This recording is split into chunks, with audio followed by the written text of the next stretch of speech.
So, let's continue where we left off.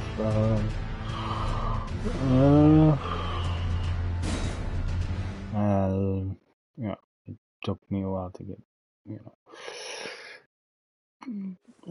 get back on track with my mind. So, well, not up to 100%, but hey.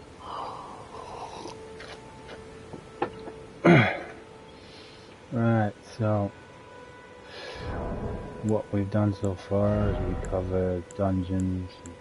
I mean, we've upgraded our equipment, we leveled up a bit, and we got two weapons to work with so far.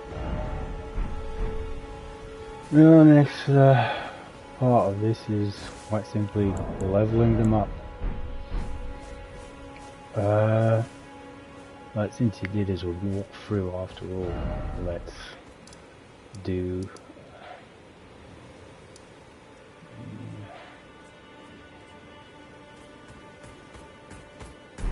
oh yeah.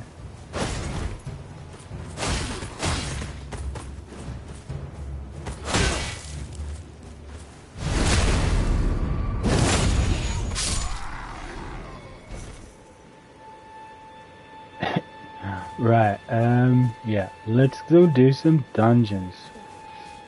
Yeah, right. We're gonna do a bit of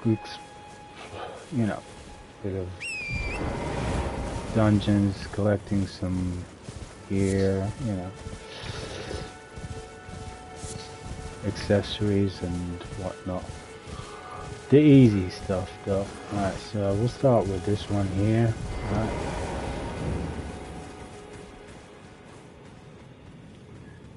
Touch the grace. Alright. Okay, so since we're here and the topic just hit my head, let's talk about this statue for a second. Okay. This statue is all over the map. Every dungeon will have one, and basically what it does is it allows you to summon players to help you do a dungeon or a boss fight, or just run through the open world for a bit until you achieved an objective, which is usually just defeating a boss. So as soon as you defeat the boss, the players go back to their world because the objective has been completed. You can also put your summon sign out there for players to summon you. And since I'm talking about it, well, I don't have any items to summon them right now, so I can't show you it, but I will at a later time. But that's another topic I want to talk about, but at a later time. It's probably a very important topic as well. So now, as you can see, I've equipped the torch on my left hand. So now I have the sword on my right, and if I hold L1, it'll raise up the torch and the area will light up a little bit more than when it's just hanging down. It also means you can't, well, actually you can attack it, but yeah.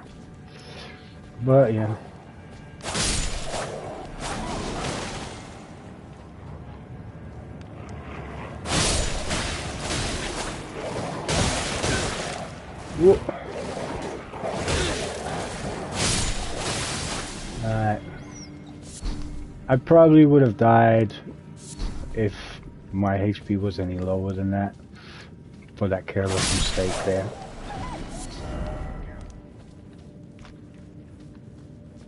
These wolves are kind of slow, to be honest. So if you attack first, you generally, you'll get the upper hand.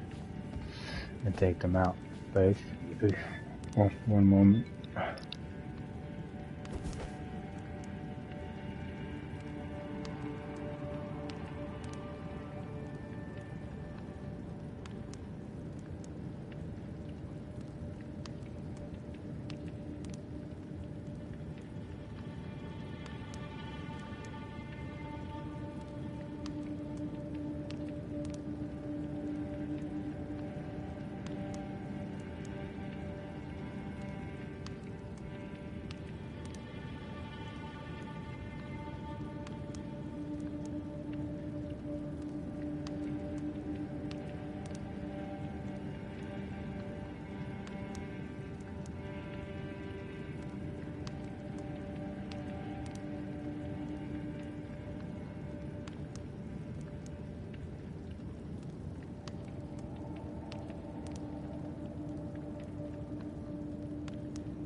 What was I saying?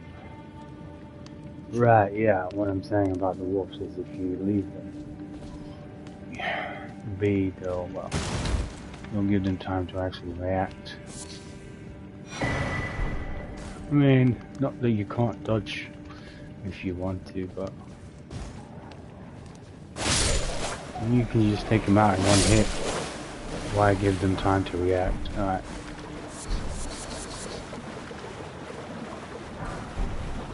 So I'm picking up items off the floor. These are all crafting materials mostly. Some are items that will give you runes. But, you know, it all helps in the long run.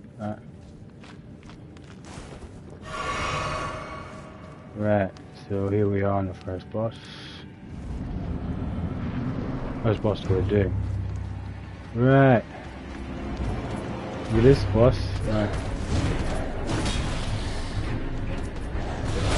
Oh. As you can see, he can close distance pretty well. And he has the combos.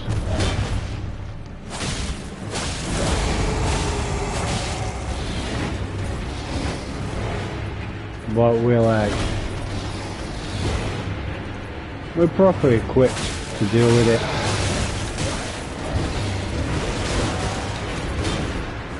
I mean, you can even you can take a few hits, but you know, here's a secret for this little boss. He's actually just a normal enemy later on. So a lot of these bosses you face at the start are just normal enemies you face further ahead in the game. So to me, I can't even call them bosses because they're not really hard. Because we raised our level and our defense and our katana a bit, we were able to deal with him quite easily. Yeah.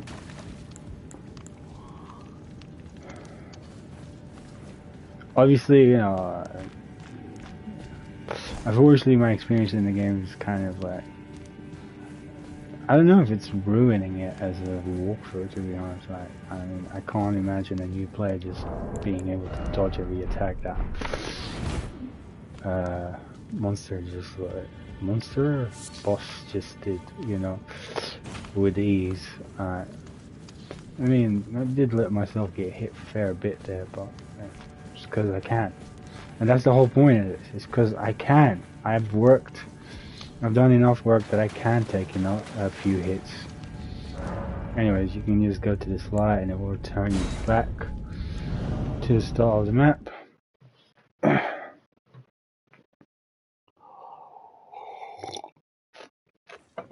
So at this point, like, quite literally everything we do I'll show you. In this green area, like from here, all of these this entire area here is, super easy right now because of the effort we put in to get the weapons and the level and the stats, basically. Right.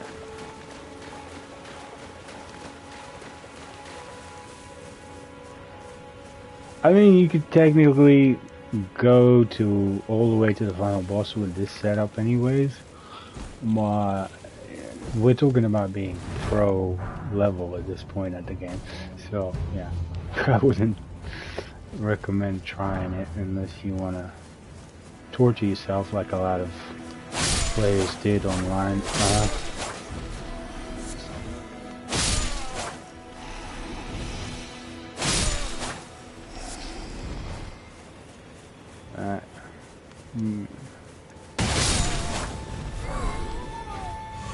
At this point, we're gonna be exploring all of the green area today, doing all the dungeons and all the bosses that are in these areas, and getting a majority of the items that you can obtain in these areas.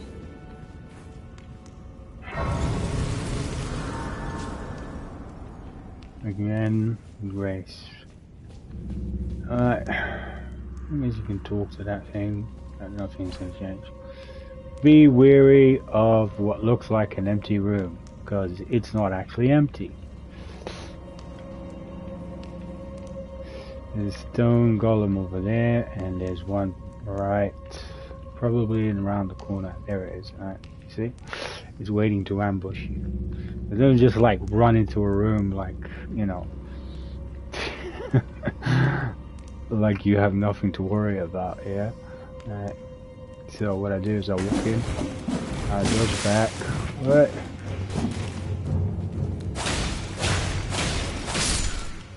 Alright, so now I've taken care of that guy.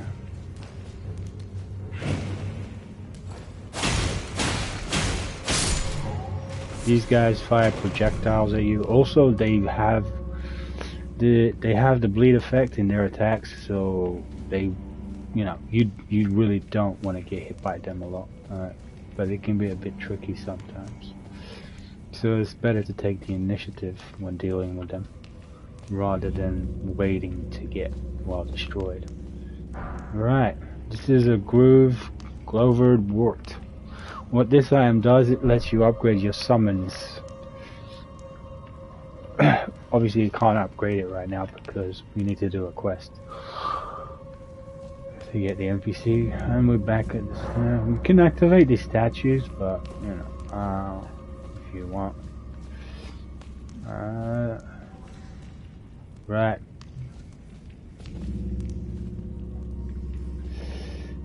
Yeah. Where are they? Where are they? Alright, they're up top, so what you want to do is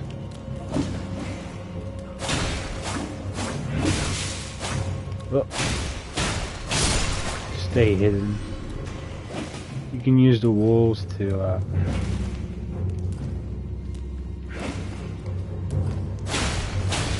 take cover.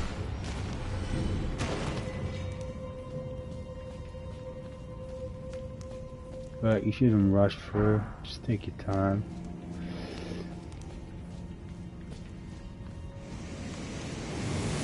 Alright, see that? Just waiting to ambush us.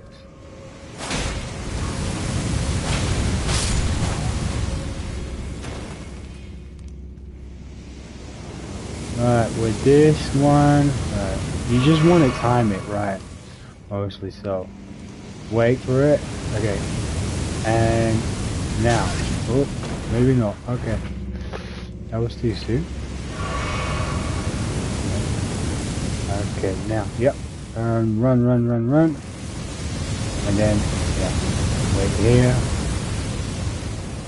and then run. Then you just hit it, and boom.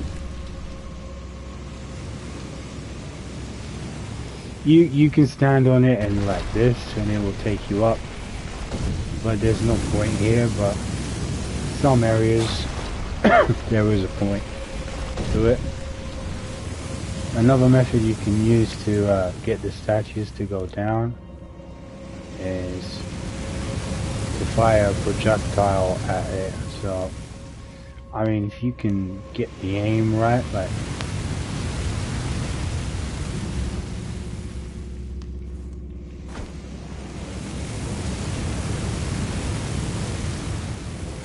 see? So basically how the aim works when you're in this viewpoint, is the middle of the camera is where your projectile is going to go. So as long as your you gotta use your imagination a bit, so I guess you can put the character down. So I guess, just aim your camera rather than your character. Your character is, is not gonna, like if you aiming the camera down, see, he fires it down. So you want to aim it like so. The center of the screen is basically your, how do I put it? Your dot,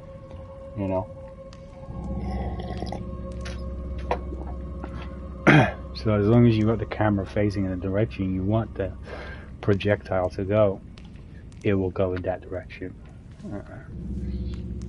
Anyways, so yeah, that's another way to deal with that.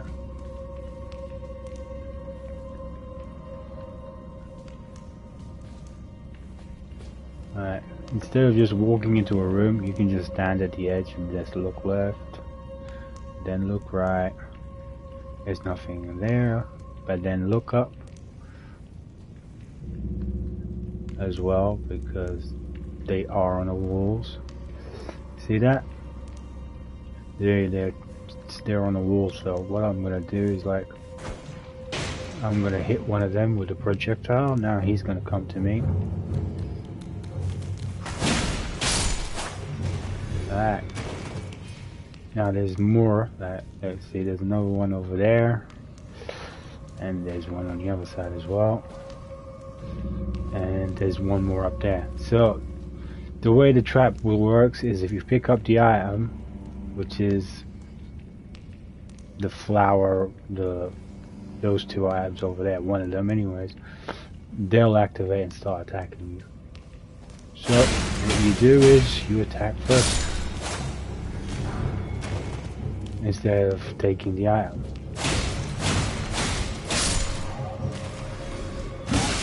Oh. We're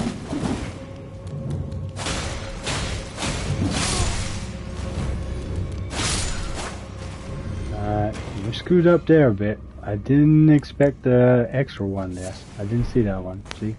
That's how easily you can mess up. Alright. There was an extra one in there. Alright. Anyways. Again, you can just do this and the pillar will go up. You can look around, see if there's any other entrances or exits and all that secret entrances, but there isn't any in this place.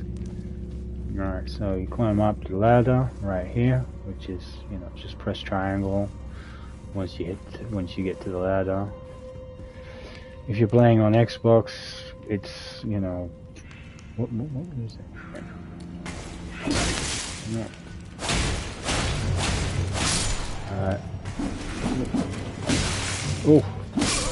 Oh, I just died because I was trying to remember. So let me think. On Xbox, what's the controller? Oh, it would be Y, right? On okay.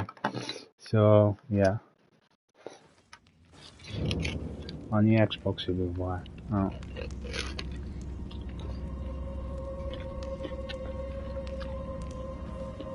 On the PC, how if I know? I never played this on PC, so sorry.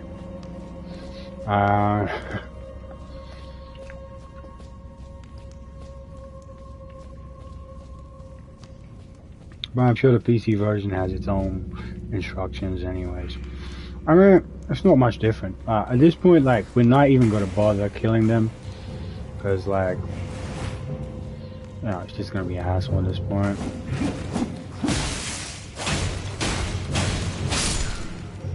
Having to kill them every single time.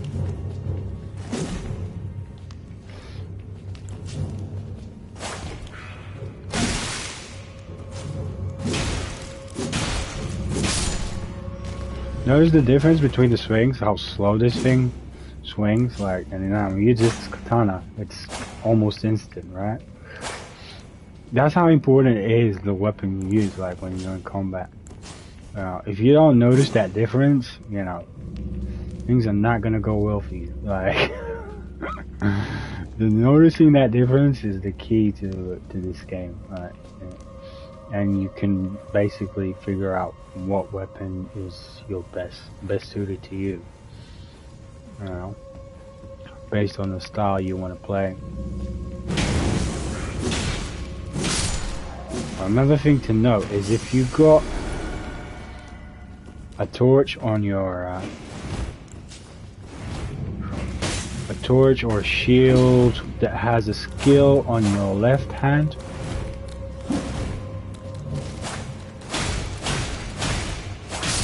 you won't be able to use the skill or this weapon on your main hand. What you can do is hold triangle and then click the button which will of the weapon. Like if you have a weapon, if you want to use the weapon on your left skill, the skill on the weapon on your left hand, you would press L1. If you want to use the skill on your right hand one, you press R1, and basically you'll be using it with two hands, like so. It doesn't change the speed of the swing. It's still slow. You know, that changing holding it with both hands doesn't change. It's the speed in which you attack.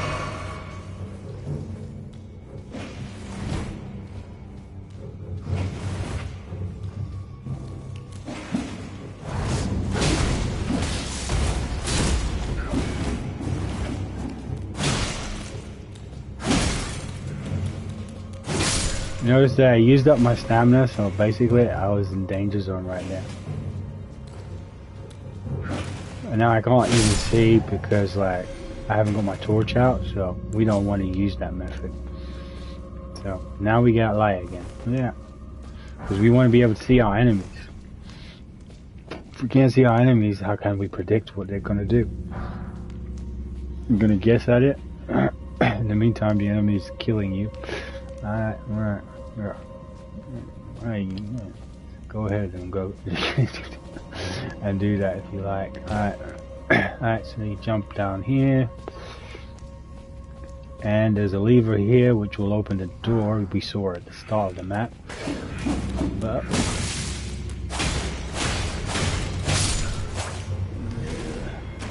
another thing to learn is it doesn't matter where you go in this game, there's always something trying to kill you. Alright. Also, when that symbol, when you see that sign showing up at the bottom, yeah, you want to press triangle to cancel it, to, you know, confirm it, because it stops you from jumping, it stops you from rolling, it stops you from attacking even. If you don't confirm it. So yeah, another way the game likes to troll you. Yeah. So, you know, be warned. You have been warned. Alright, stay. Alright, so our next boss is, well, a bit of a pain in the ass, but we're going to use this weapon for it. And obviously we're going to take the torch off because we don't need it. Right, this guy can be a bit of a pain, so.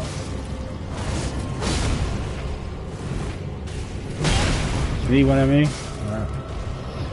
Alright, obviously I did that badly, so.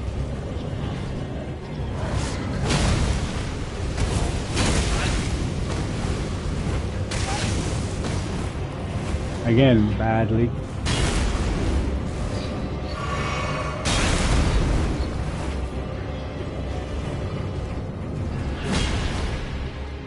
Yeah. Okay. You know, instead of just, I'm not gonna just beat it. I'm gonna explain this boss's attacks real quick and how you can probably touch it. When it goes up, alright, dodge now. Oh, yeah. They're just gonna keep doing that until you do some damage to it, generally. Whoop.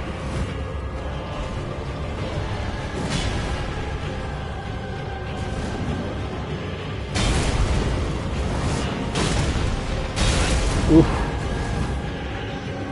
I'm gonna die anyways because I screwed up.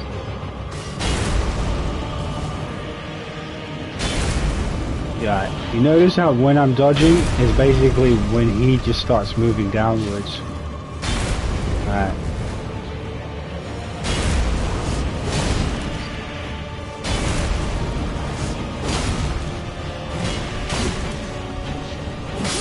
Oh.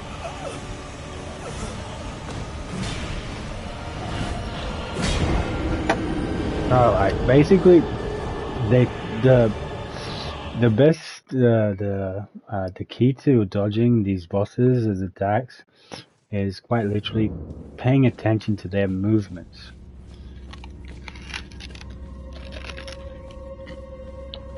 Whenever they're about to do an attack and you already know what kind of attack it's gonna be, like let's say you fought the boss already, you've seen his attacks, so you know what kind of attack he's gonna do based on his positioning.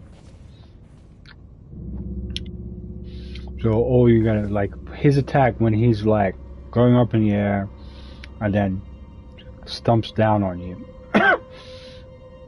The simplest way to tell when to dodge is just as you see him slightly move, as soon as you see him move down a bit, like, it's basically a glimpse, you know, just a small glimpse. That's when you press the dodge button, basically.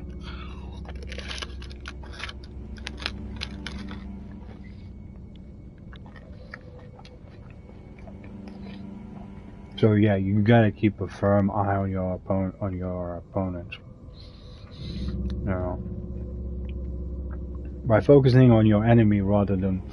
But like, I think a lot of people tend to make that mistake. They focus on their character, and the character's, you know, everything else except the boss, which is the biggest mistake you can make. Because by watching the boss, you can essentially dodge everything they do. But you know, I'm not saying you'll be able to do it the first time around, but it it that's how you learn. You know, after seeing their attack the first time, the second time, you paying attention to their movements, you get the idea eventually.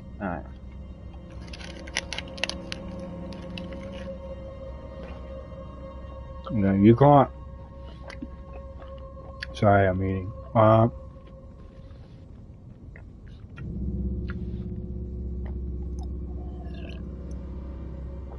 You can't go into this game thinking you can dodge shit by just dumb luck. Obviously, because like I buffed myself a fair bit, so you know I'm doing a lot of damage, and I can take a few hits. Also, because I got 4 potions, it means I can heal a lot more.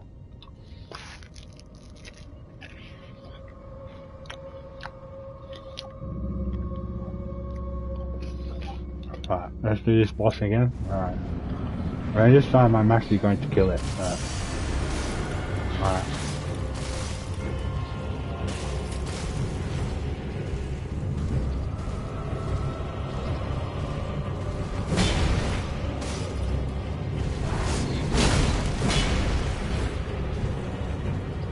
I'm watching my stamina, as you can see.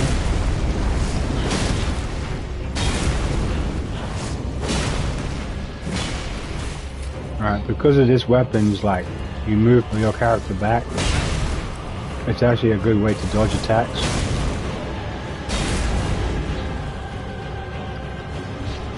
So like, I'm going to try and show you an example. That was a bad example. Alright, another bad example. So, here we go. See, what I did there? Although his attack landed, because I was in motion, it didn't hit me. Alright. And, well, I ended up hitting him instead. Obviously, you can't really catch that unless I slow it down. But yeah, that's the idea of it. Like, this is called Bloodhound Step. It's called Bloodhound Step. The skill on it. Oh, okay, Bloodhound Vincent. Right. It's the same as Bloodhound Step, only you know you need the weapon to actually for it to actually work. So it's the second move. Like when you go in for the kill. Let me get a potion back. Alright, the first step, he jumps back. The second step, he does a Bloodhound Step, which is basically you kind of disappear for a second and then reappear and do an attack. At that moment, between you appearing on the other side and basically the moment the Bloodhound Step starts, you're impervious to an attack. So anything that is coming down on you at that moment isn't gonna hit you. Alright. Anyways, let's return to the beginning. So you can get the timing down on the boss fight. You can pretty much use this weapon to defeat almost every single boss. I say that, but I never tried. But it was this was my primary weapon on my first run through.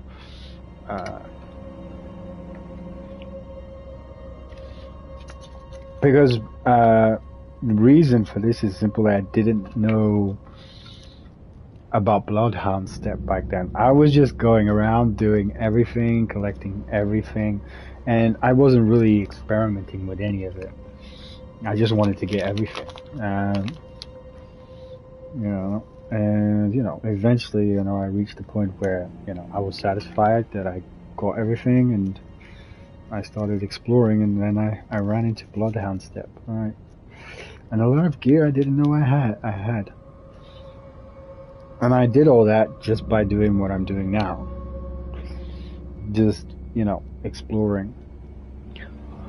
Well, I already know the game, so I'm basically just showing you around.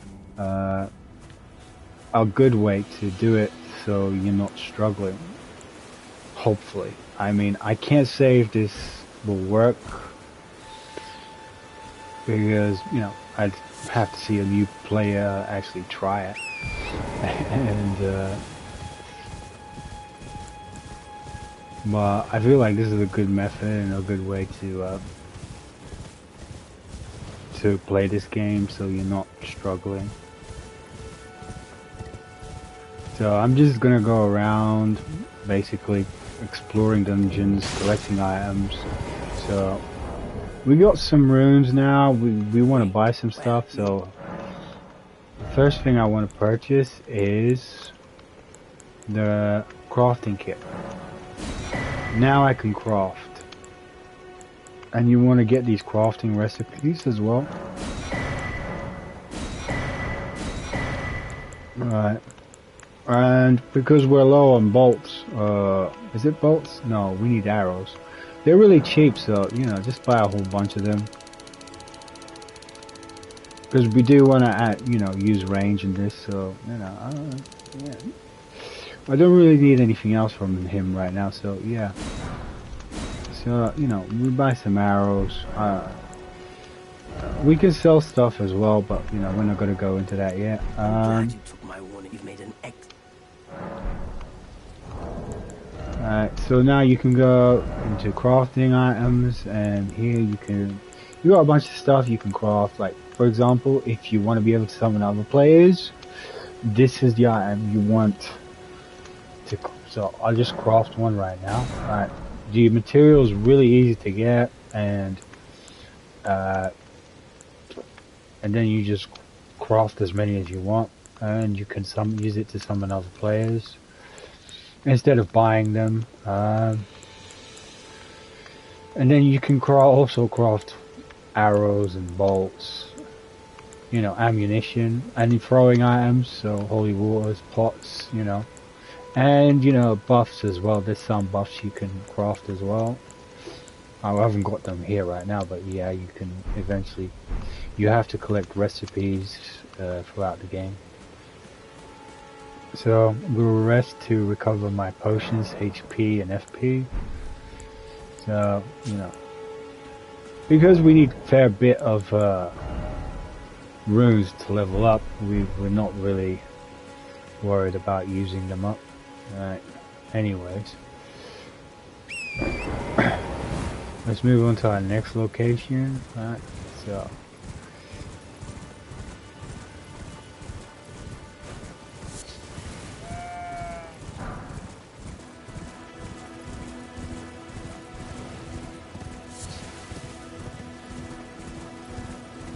So at this point, we're just collecting materials, and you know, we're gonna do another dungeon. Alright, this giant, we might as well.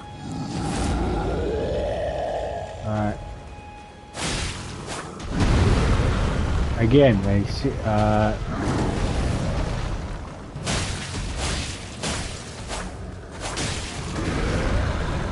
you can see their attacks coming, but I do it.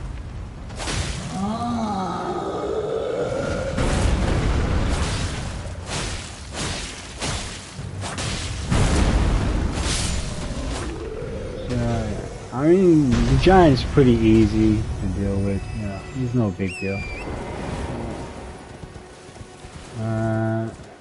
Generally, as long as you just run back and forth between their legs, you know, you'll have an easy time with them.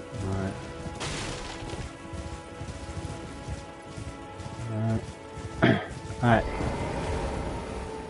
This is a hidden ash of ore, so, well, hidden. Alright, you have to time your attack, like, find their path, and then just stay on the pathway, and wait for it to go around, and just time it to when it's about to get to you, the attack. Oh, I timed it wrong.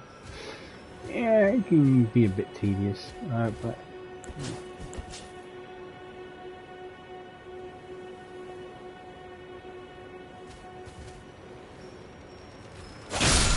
There we go.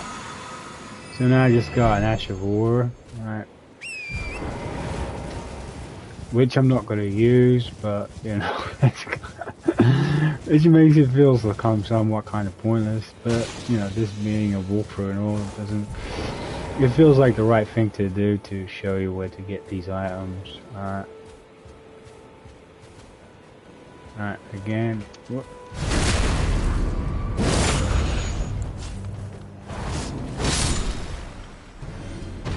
You can easily switch between weapons as well, so just by pressing the right directional button.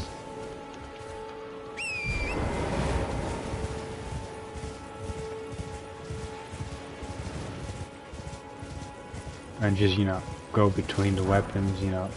Use them according to the situation, you know. Like for example, what I did there was I basically made sure he couldn't even launch an attack against me by finishing him off with an attack that launches me backwards. Obviously I was overpowered, but... Well,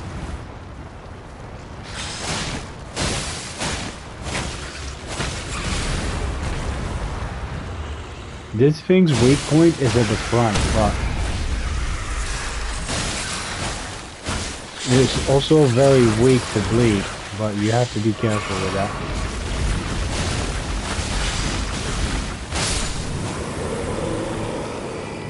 Because that beak can kill you. Alright, as you saw, it was going to dish out quite a bit of damage to me. Smaller ones are just like, you know, easy prey. Oh, we can summon here, so we can let's do a summoning. Alright. Now we summon the wolves. So they'll help you kill the enemy. Well, they're supposed to help in a little bit.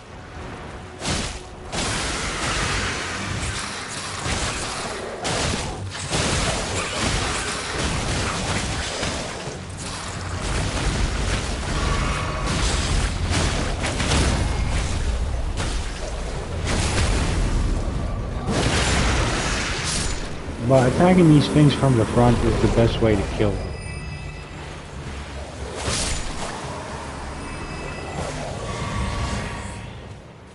Alright, the wolves will stay with you for as long as they're alive in the area that they can be summoned.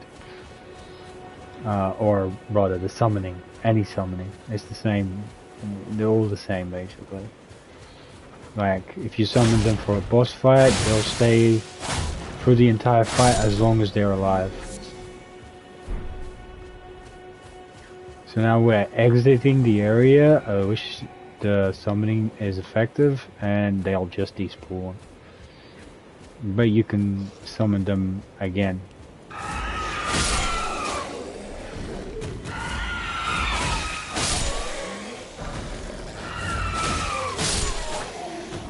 I don't know what to call these things. Was it goblins? Trolls?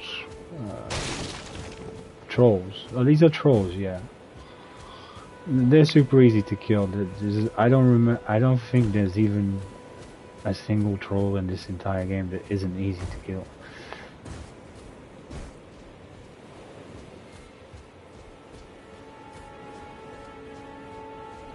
And then here we have an NPC that sells equipment and stuff. What do you need? I don't want any trouble. So you can purchase some stuff like these for example, these are the items you should definitely buy because, you know,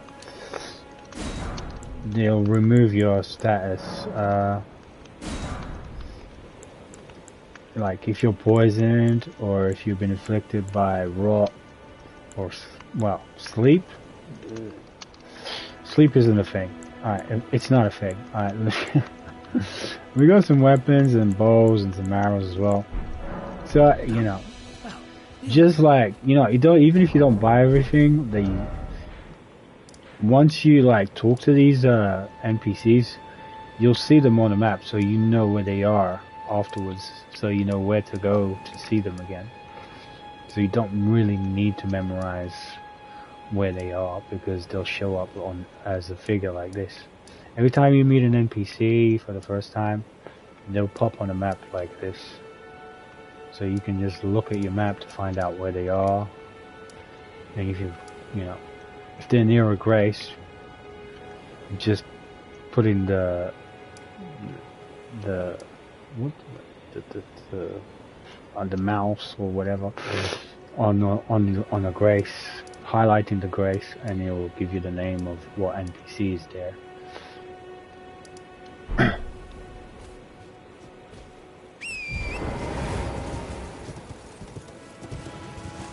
Right. Obviously, I can ride my horse and whatnot. Yeah, there's no point in actually going up this this current, but you know. Alright, these enemies here. The best way to kill them is, well, don't kill. Use a bleed weapon or probably magic. Okay. Here now we run into some interesting enemies now. Hey, these are skeletons. Alright, when they go down, you gotta knock them out again. You gotta hit them one time, otherwise they'll come back up.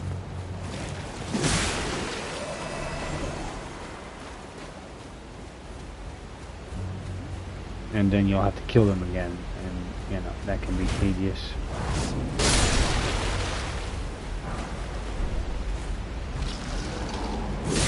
You got a fair bit of time before they revive, so you know I wouldn't panic about it, but you know I wouldn't underestimate it either.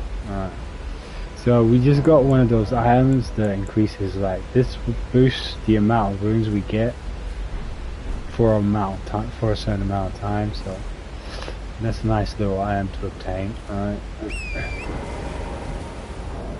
Alright, and this is where it was at.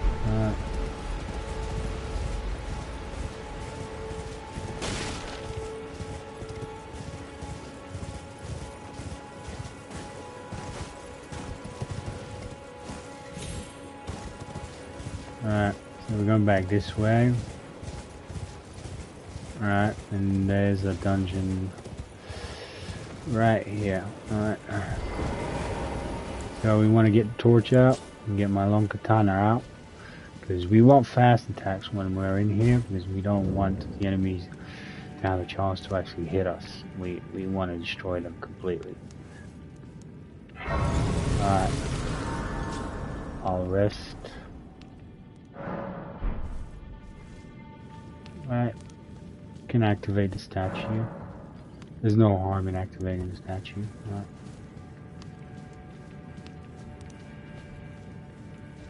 Alright.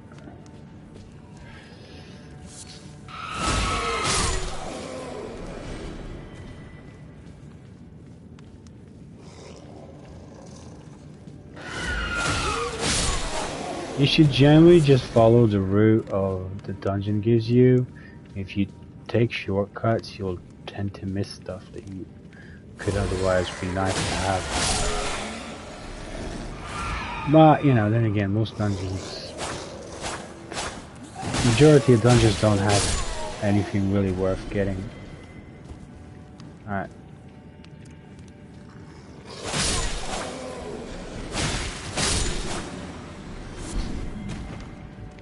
Which is why they're probably only worth doing once majority of the time. And honestly, once you get them, you can summon this guy right here to help you out. Might as well do that. We'll go ahead and summon him, because he's very helpful in this fight. You know? But he's not a player, he's an NPC, just... Alright, anyways, let's go. Alright, and then this is the boss fight in this one. Also, let's summon the wolves, We have the wolves, we might as well summon them. Alright, let's go. Alright, every little helps. Make it as easy as possible, alright. Alright, let's go.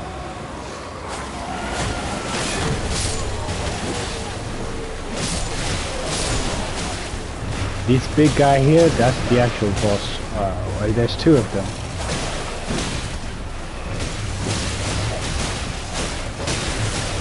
They're pretty easy to deal with.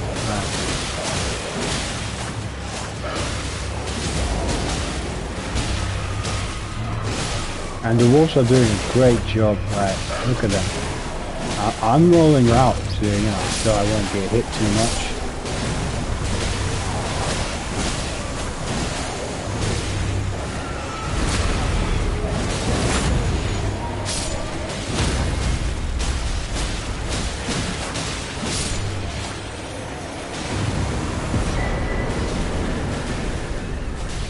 Alright. The wolves work perfectly for this. Look at them. They're doing a great job of distracting every enemy away from you. So you don't have to deal with them because if you come in here and try to do this by yourself, thinking, it's gonna be easy, you'll get owned because you'll be overwhelmed by the sheer amount of enemies that come at you. Obviously, if you're overpowered, then it becomes easy. Normally, I would use this to exit, but some dungeons have an extra bit to it. Like this one, for example. There's a never exit. So what we do is we follow the pathway right through.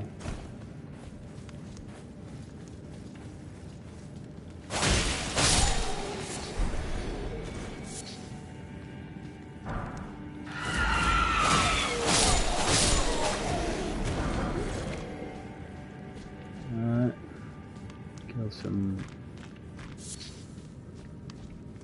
trolls, I guess. I don't know what they are actually. I'm just calling them trolls because I figure that's what they are. I don't know. Maybe they're goblins. I don't know. But I feel like that's wrong because they don't look like goblins. I'm not sure what goblins would look like, but.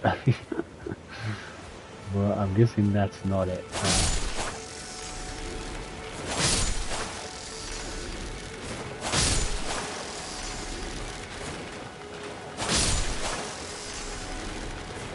Now, I'm killing these crabs for no reason whatsoever. So, let's move on. They do drop items. I wouldn't say they're worth collecting though.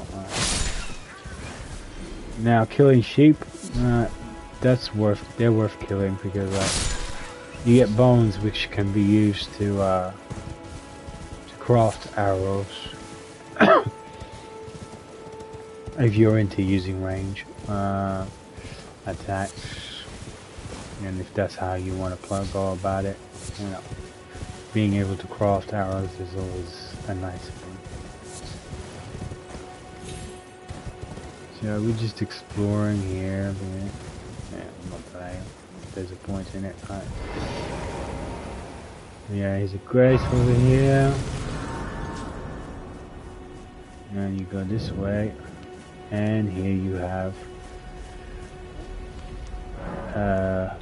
Church Dragon Commune.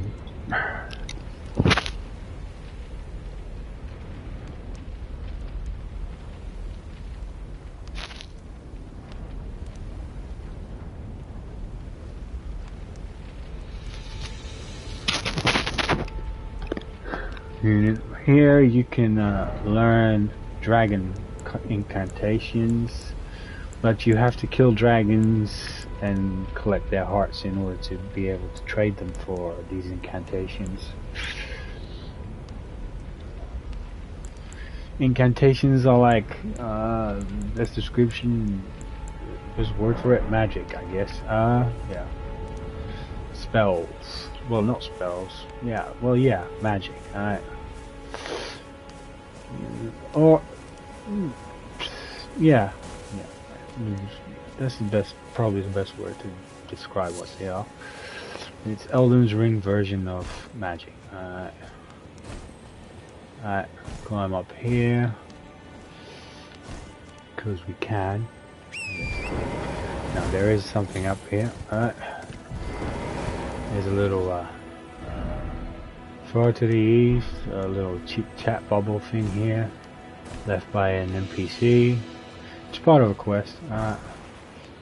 Encircle flesh. This item will increase your attack for a time. So it's a nice item to have. Eventually you can craft it once you get the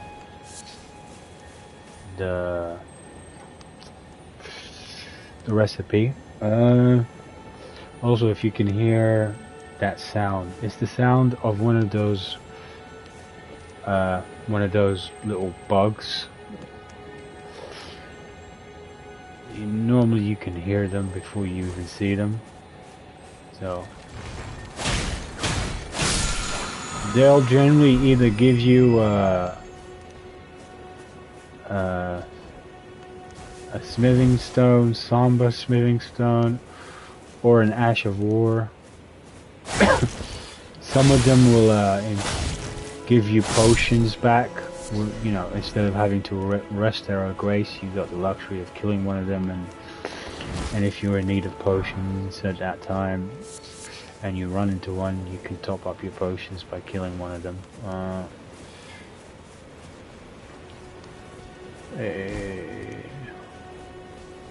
Killing these guys is worth killing because they give you materials to craft boost items.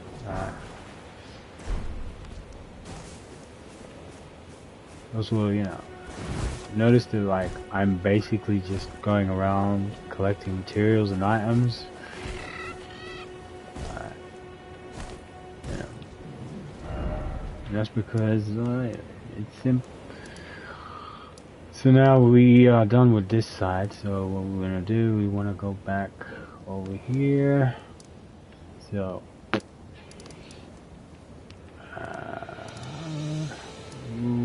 Okay, we went into this dungeon before to collect materials for our weapons, but we didn't actually kill the boss, so we're gonna go back in there and kill that boss.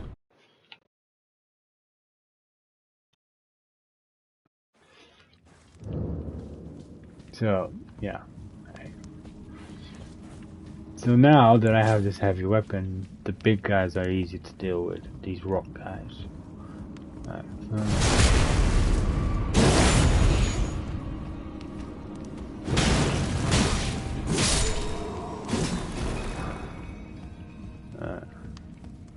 and they drop stones as well.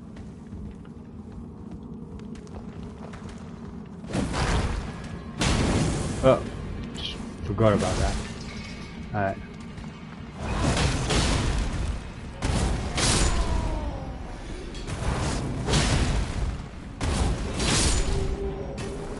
I just use that skill because like I can kill them all in 2 hits. Also, you know, they're super weak now because we've raised our level.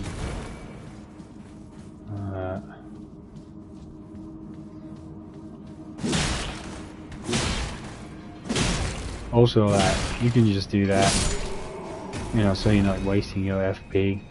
Because it basically staggers them. For rats, you want to switch to your long katana because they're fast fuckers. And the last thing you want to do is, you know, have a slow ass swinging blade on your hands. It gives them time to, you know, kill you.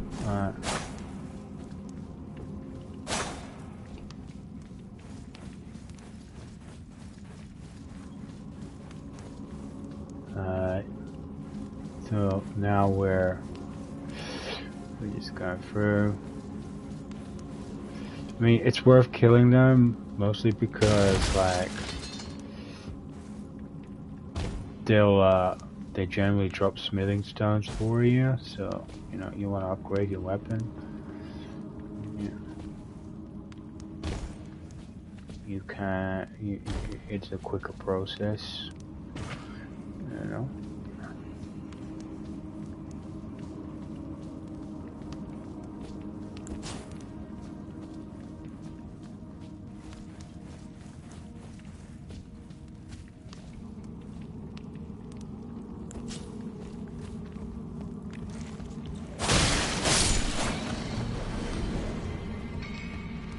Right, the dog. The dog comes to you.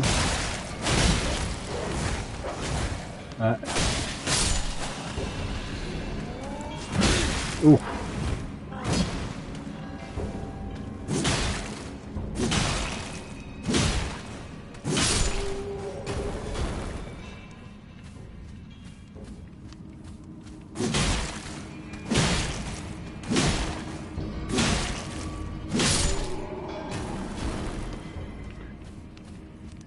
Regular weapons won't do anything against these guys. Like, your weapons generally just bounce off them, and they'll just keep attacking you. So, like, if you're using short katanas or daggers or swords, yeah, these rock enemies will own you. Most of them. I mean, it's not like you can't dodge their attacks, but you know, you want to have an easy time, so you want a heavier weapon that will stagger them like that one, like this one is doing to the enemies.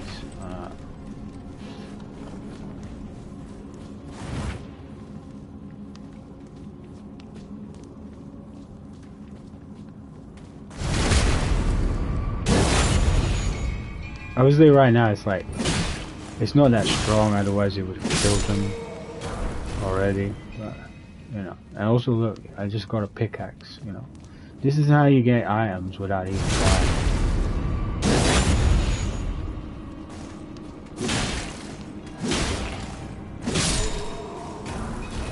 Alright, another pickaxe. Yeah. Alright.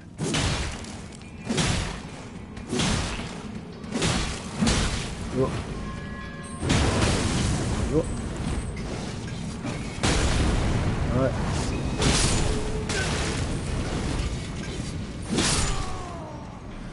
Yeah, you gotta learn to handle more than one eventually.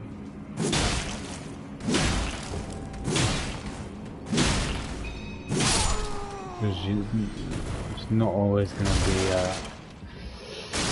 101, you know? The odds are stacked against you.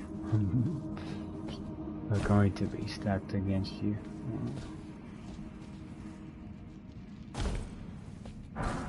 But yeah, these enemies aren't really that hard to deal with. So. Also, going down this side paths, generally, you know, so you can collect any items that are down below on your way on the way down, and instead of having to go back up and then going through that path again.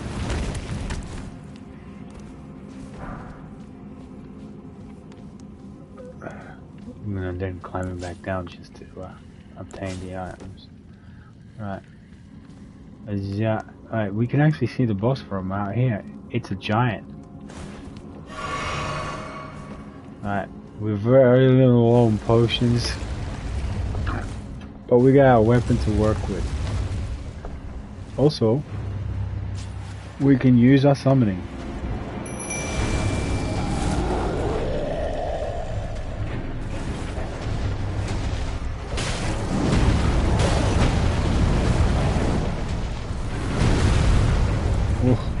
I screwed up there.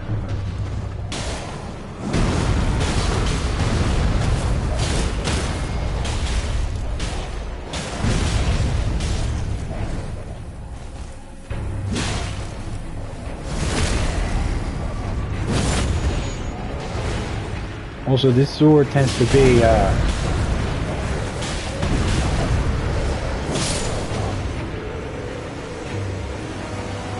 tends to break enemies really easy, especially when you use this skill. Without FP though, it won't work as well, so yeah, it's best to have FP when you're using it. Anyways, that's this dungeon done. Super easy, right? I mean, does it look like I'm having trouble? Alright. Yep.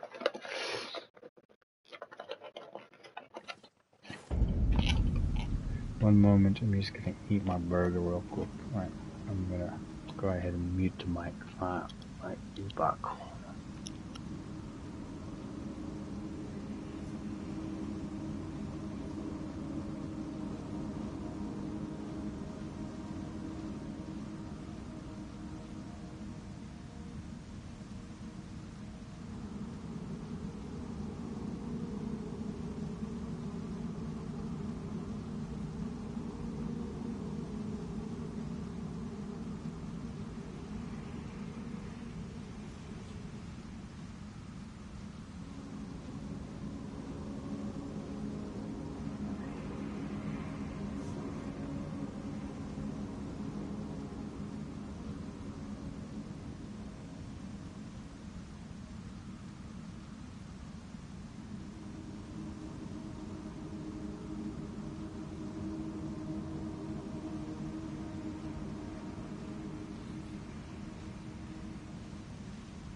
Alright.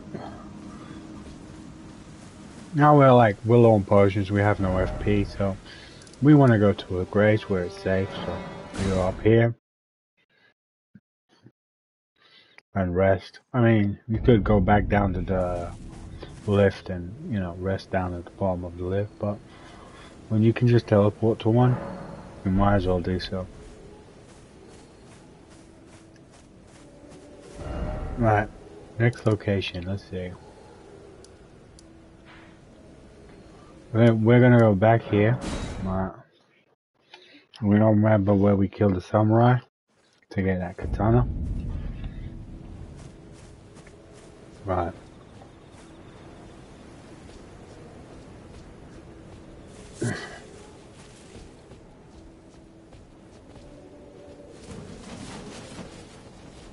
Alright, see if I can remember where the drop point is. Right. Alright. Not 100% sure. Oh, I don't know if I got enough HP to survive the drop, but let me use the horse actually instead. Actually, come to figure it, I see a way to avoid damage. Yeah, there we go. Okay, so yeah, just do that. Alright. Next up, we want to go down here. Alright. Because our HP isn't too high and, you know, our stats is too high, I'm not sure how high I can drop from without dying. So,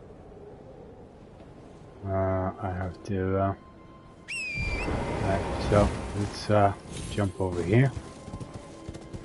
And then, there we go. Now you can face this enemy here.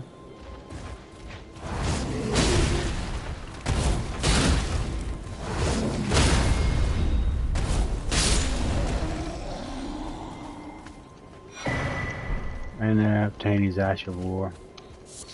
Notice how easy that was? Alright. Obviously you didn't get to see any of the skills or what he uses because I didn't give him a chance to do that. You know what I'm saying? This here you can jump back up. Also, I could have just used the horse to jump down on that. Right. Why didn't I? Alright. I wasn't thinking. Like, again, this is probably due to my experience when I played this game. I didn't know about that. The fact that you could do that at the time. So I used the only way I could think of coming down here. Alright, let's get a torch out. Alright, there's a little area back here. And we can collect an item. Recognize this place? Alright. That's right, it's the beginning of the dungeon. So now that we've collected the item, we no longer need to be down here. Let's go back up. Alright, so shall we kill a dragon then? Yes, we're going to kill a dragon next. And I'm going to show you how not to kill a dragon first. Or try to kill a dragon. Alright.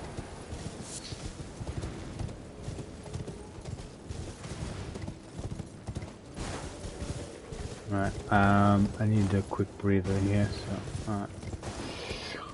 Give me a moment. Let me just, I think I'll be fine over here, but, yeah, this game has its way of, you know, telling you, there's no such thing as a safe place in Elden Ring. Alright.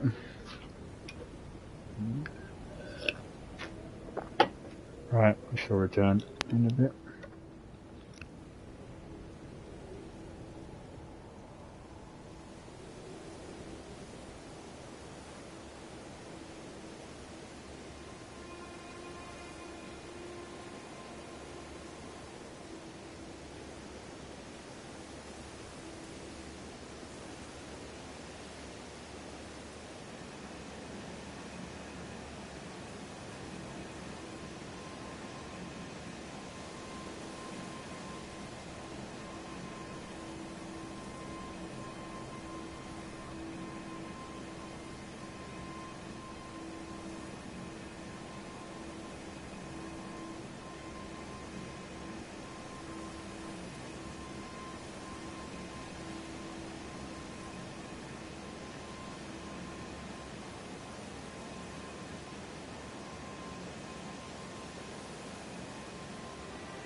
Alright, I've returned. Alright.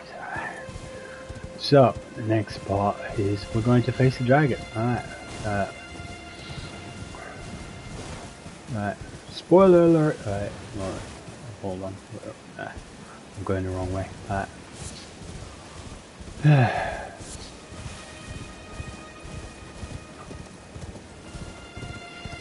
I'm going. Alright. Let me go to a more familiar place and show you the way to the location, so you know you're not thinking, oh, where is that? And so on. Alright, so now we're back here. Alright, that's the big castle gate that we had that cutscene with. So from this grace, just go east, south, you know, this way. Alright.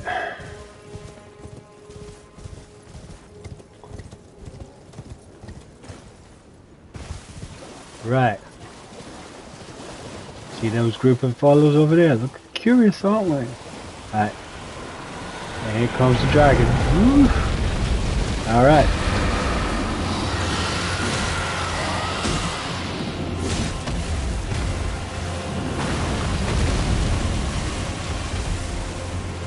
So you want to use this katana for this. Alright. When he lifts up his leg, you want to run away.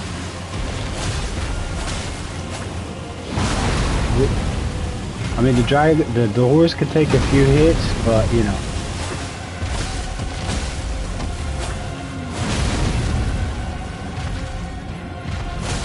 Okay. You can hit his wings. If you attack only his wings, like go from wing to wing. Alright, he's doing fire, okay? You want to run, you don't want to run away from him, you want to run sideways when he does a fire attack. And you always be underneath it. Like, when he does that attack,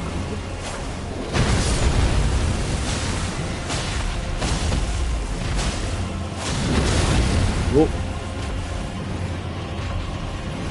Notice that we're having very little trouble with him. When he flies up in the air, you want to run sideways, always sideways. I'm not using targeting, but I guess I should, you know, because most players will use targeting. So I'm gonna go ahead and use targeting now.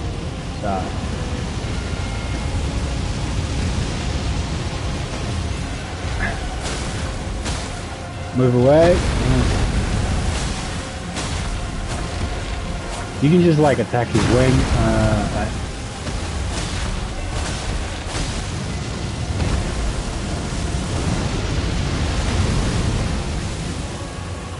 Always run sideways. Alright. You know, use.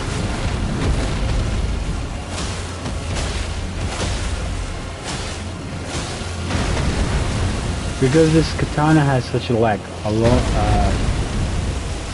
Quite a reach at the same time, like it's a fast swinging katana. You know, you're going in and getting quite a few attacks in, you know, and you know, very little effort. So now I just got a dragon heart, so now I can go to the dragon commune, which is here.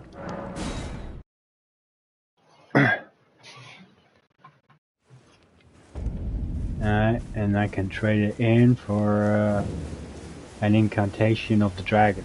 Alright. So now I can switch, grab any of these. The reason it's got an X on it is because I haven't got the status to use them right now. So is it worth obtaining any of them when I can't even use them? Probably not, but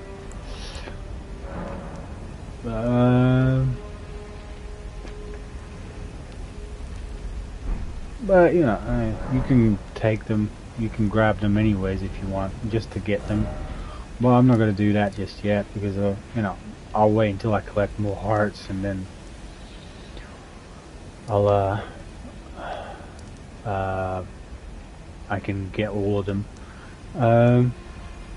But we're not gonna use them anyways because you know, it's not.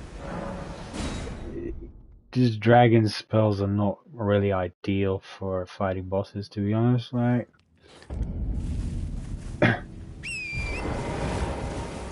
not with a good amount of stats behind it and a good buffs to complement them, and that's the reason I'm not going to use them because I am looking to show you how to do this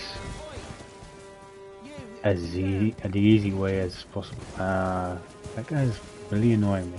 Alright, I'm gonna show you this guy right now. Alright, so you're hearing that voice. Yeah, you there. It's basically this Stop little pretending you can't tree see here. me. Alright, just roll on it and What'd you go and do that for? then just talk to Some guy him will and just so on and thank so you. I was forth. pushing Blah, you, blah, didn't blah, I? and then quest has begun and he's shut it up now. Oh, And then talk to him some so this is more. all I Alright. or I Exhaust his then- dialogue until he Right, stops. Until he's repeating himself, and eventually he'll move to a different location, which you know I'll show you afterwards.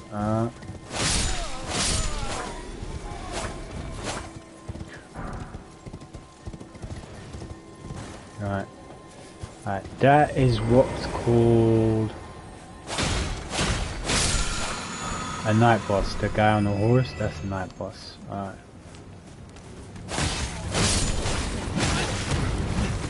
I don't actually want to fight him right now, because I want to show you,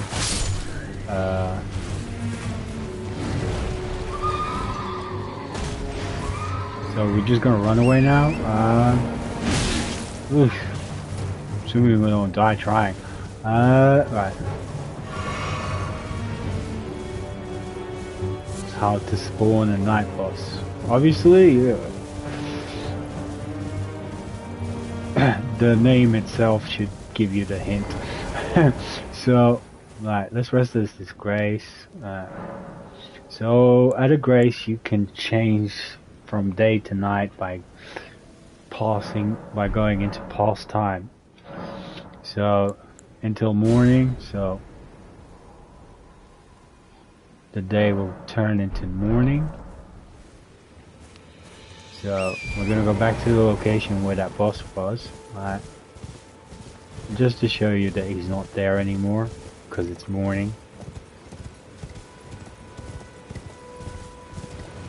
Instead, you got these guys here, and you got that one horseman in the middle on the bridge, walking about back and forth on the bridge.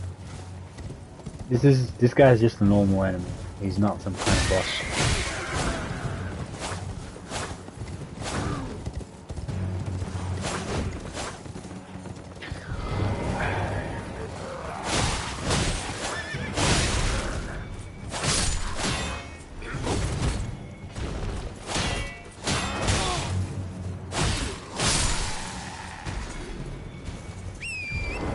So yeah, okay. So now that I've shown you that, at this point I'm just gonna teleport back to the Grace because you know otherwise I'm just running back and forth for no reason whatsoever. It's just faster to teleport. So we're gonna go back to the Grace, and the reason we call them night bosses is because they only spawn at nighttime. So you want to turn it to nighttime. Okay, so now it should be night. Also, another note is if it's near daylight and you're fighting this boss, he'll depop as soon as it hits daylight, whether you're fighting him or not.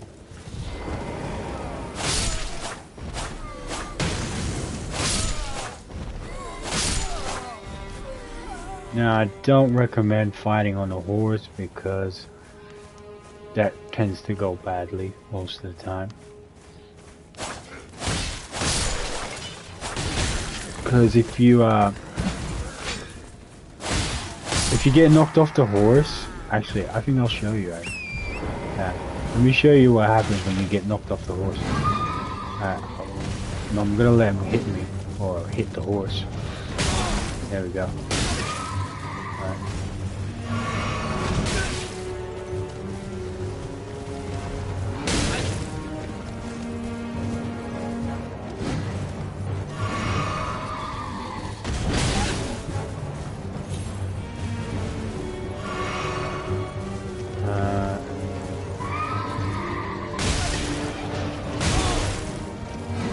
Okay, it's not working. We're too powerful. So I'm just gonna kill him.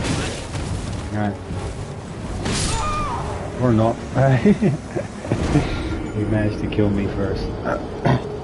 But what happens when you get knocked off the horse, you get staggered. And, you know, not a light stagger, but a heavy stagger. Which means when you're trying to get up,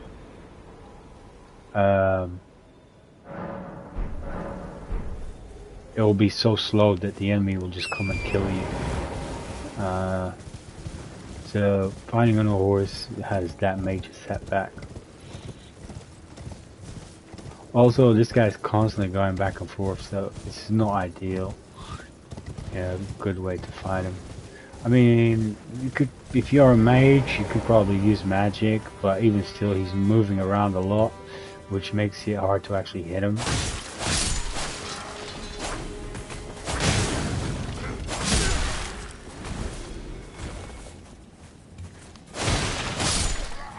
Alright, for this boss, we're gonna use this weapon.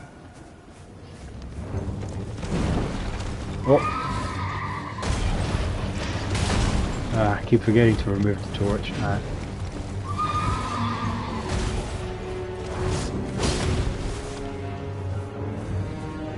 Just gotta wait.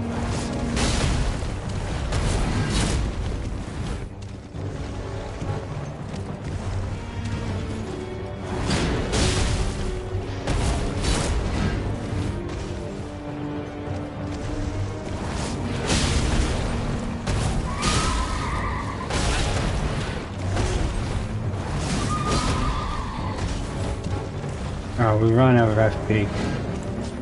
But this weapon is just as good. I'm screwing up. Wait.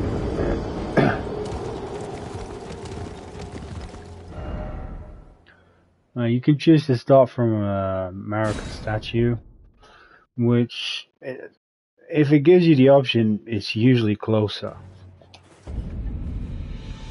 But at the same time, because you need to actually make it night again, you have to go back to the Grace.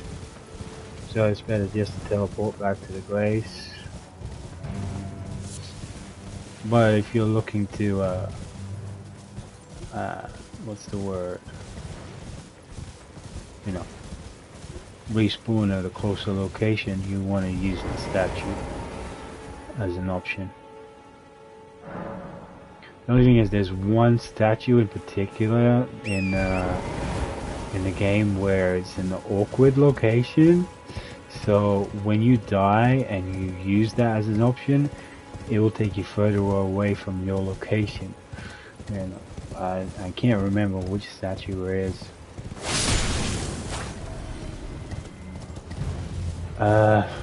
Crap, I forgot to rest of the Grace and turn it to nighttime.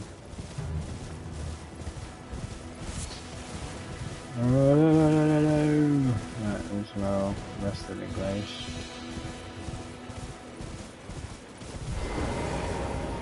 Right, we haven't got enough FP at the moment to use that skill consistently, so until nightfall.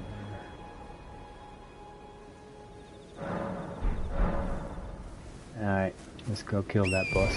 Alright.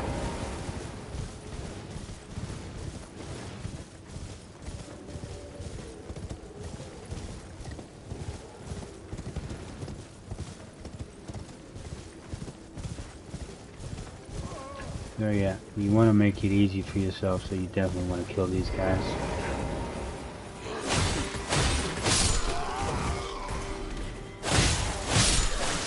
The last thing you want is enemies attacking you from behind when you're trying to deal with the boss.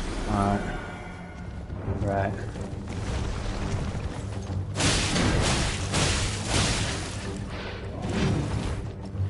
So with him, you just gotta stay on one side most of the time. Wait for him to come into you, because like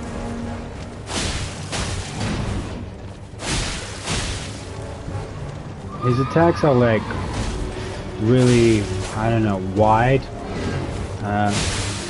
So staying close to him is probably the easiest way to dodge his attacks.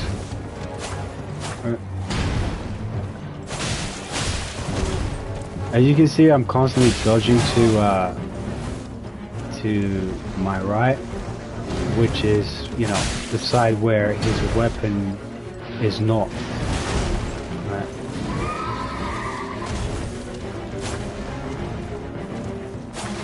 Which means you'll generally avoid his hits more easily.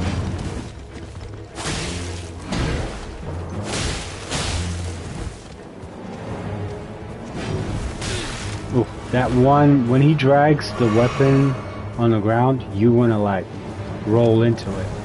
Obviously I've screwed up there, but once you like kill the horse, he'll drop off the horse, and then you can critical hit them.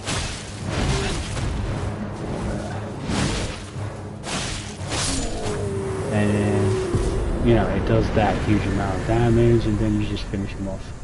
If you can't finish him off, he'll call the horse back, and you'll have to get him off the horse again, or kill him. Alright, so we're moving on from this area and over here.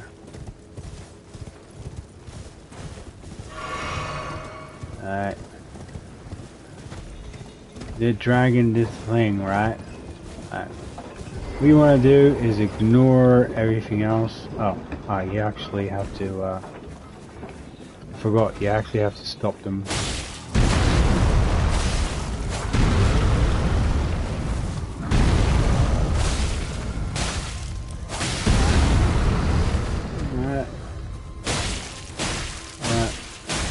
I'm not even trying here, like, to be honest, like, I mean, that's how easy it is right now. Alright, I'm getting hit, but I'm not getting a lot of damage dealt to me. So, I can just sit here and swing my sword. Obviously, it would be more ideal to dodge the actual attack.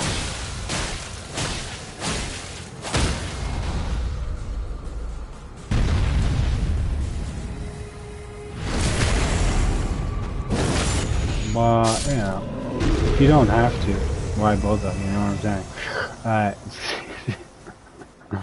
So now that I've killed him, I can actually grab the treasure at the back. Alright, so here you get an axe. Yay, we got an axe. We're not going to use the axe because it's short and flimsy.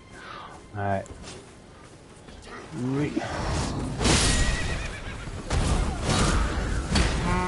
Whoosh.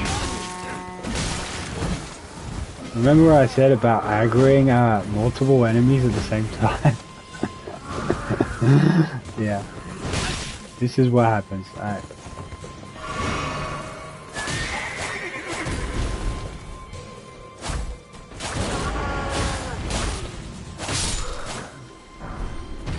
Alright. But most of these enemies are super easy to kill at this point. And with this katana, it's even easier.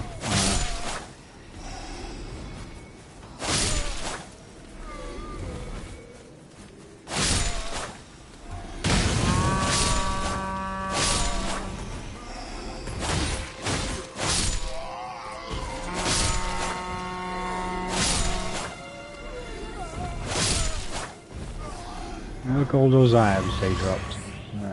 Also, by killing enemies out in the world map, open world, you get potions back eventually. So you can never run out of like potions to use at all.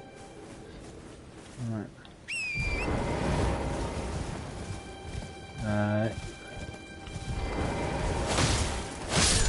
Because just by killing enemies you get potions back.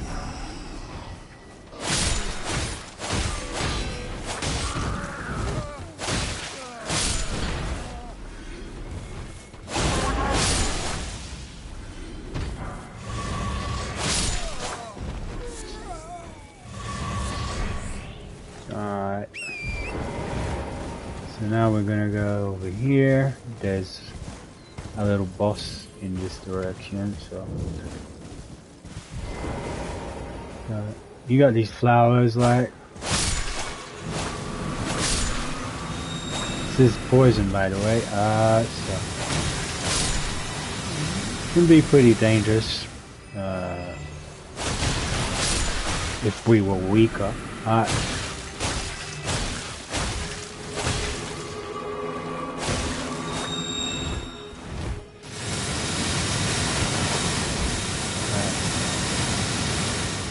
Like when this flower uses its ability, you can hear a noise, so you know straight away it's about to happen. They're weak to bleed and fire, so you know you can use bow for just one to kill them. Right, but that's not what we're here for. We didn't come here to kill the flower, so. Alright, so just so you know where we are, alright, see, right here. Alright, let me open up the map. Alright, that's where we are. Also, when you get to a location that is like, it's got something, a boss or something like that, it generally shows up on the map anyways. So if you're not sure, you can just look at the map. Alright, let's kill this boss. Alright.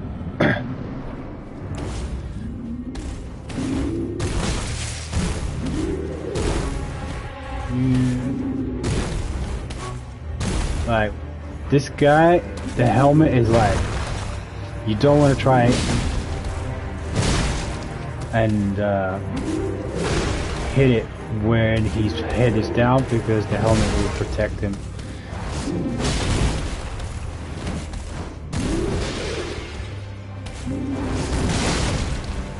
See?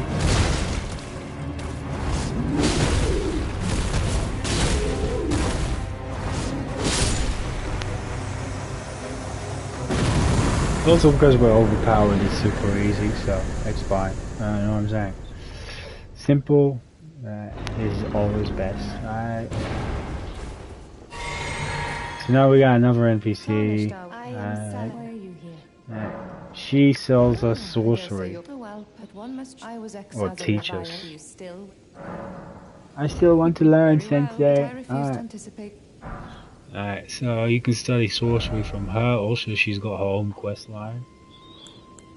Since we haven't got any mind to use these spells, we're actually, let's buy, okay, this spell for example, this is a good spell.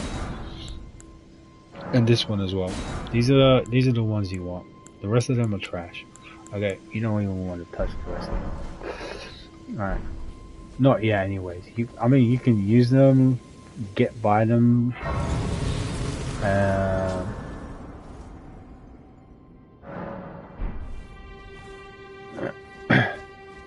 Buy them to add them to your collection, but they're not really useful in a real fight. Also, every time you reset, normal enemies were going to respawn. Hence why these guys are doing this all over again. So if you want your enemies to stay dead, never rest their grace. There's areas like this all over the map, which, you know, will give you these little great runes or golden runes. There's also hero runes, lord runes, and they all give you runes, which is your XP in this game as well as your money in this game. So to level up your stats, to buy stuff, you need runes. It's all about runes. Alright. Over here we just like we run right through, right? We don't care about these guys on the ground. What we care about is the guys up top. I switch to my other katana because we want a fast swinging blade, not a slow swinging blade.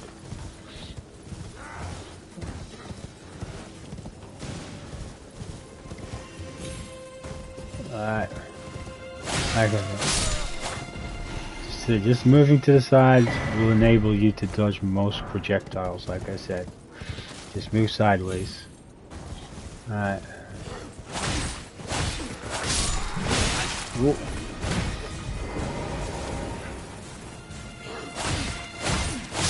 Most of these guys with the small shields will generally not use their shields very often, so you can just launch attacks.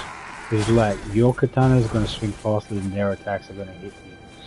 So just swing away, swing away. Alright.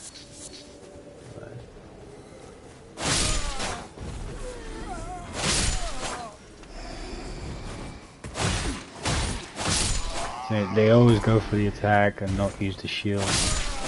I mean, they do use it, but you know, enemies like him, you know, you're gonna just like do this. Yeah.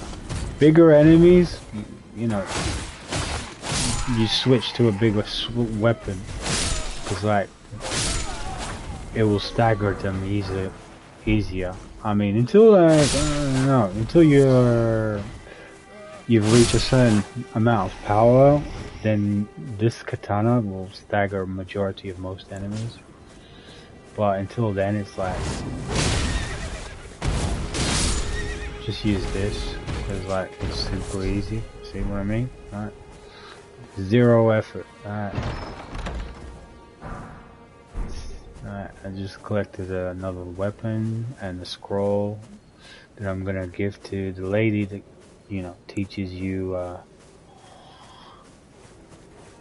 sorcery. Alright.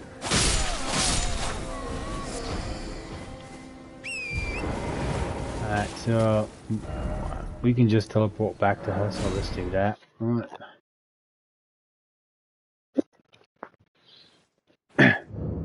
So let's go talk to her. Young, you are a tad so now.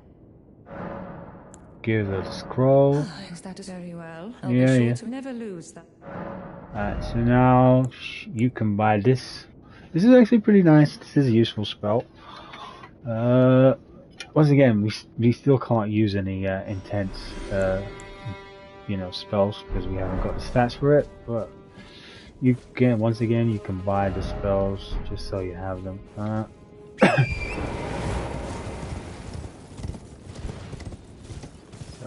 alright, let's move on. Alright. So we'll keep going in this direction. Alright. So, alright. Now we're gonna go back this way. Alright. There's a bug in the middle, so watch out for crabs.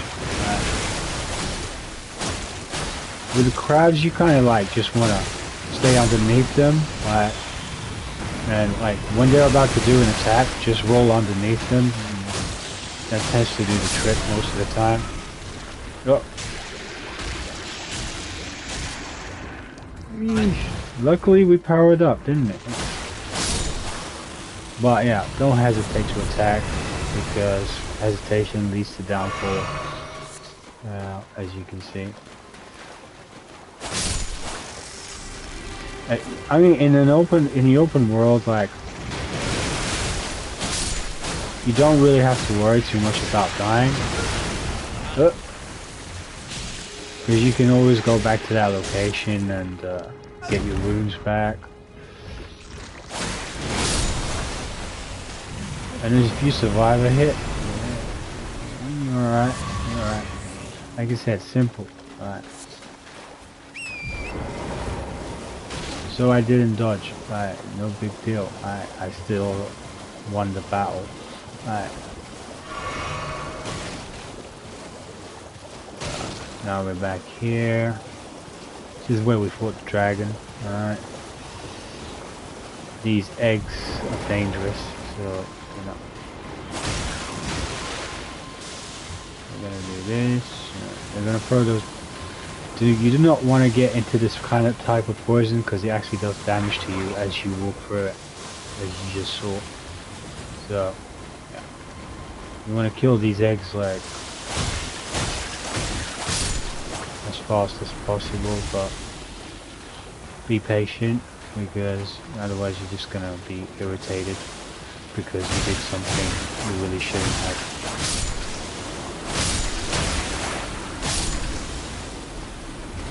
And then you have to come all the way back here and kill them again. Alright. Whoop. Get out of the poison.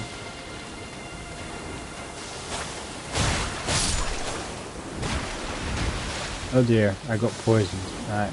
So, what do you do when you get poisoned? You use an antidote. So, there we have an item. And it neutralizes poison. So, you use that and you're no longer poisoned. The other option is, so you don't waste an item, you can just go to a grace and rest, and you'll get rid of any status, any negative status you have. Alright, we got the item we came here for. We're going to move on to the next location, which is here. There are two areas in this location. One is obvious, which is this one. Also, oh, be wary of dogs. Oi, alright, alright. Oh, yeah. The dogs are probably one of the worst enemies in this game. Alright. Yeah, at this point I can just start from the statue, which will be closer to the location I just died at. So I'm gonna do that. Also, you can use the summoning here, so might as well use it. They'll help you kill those dogs.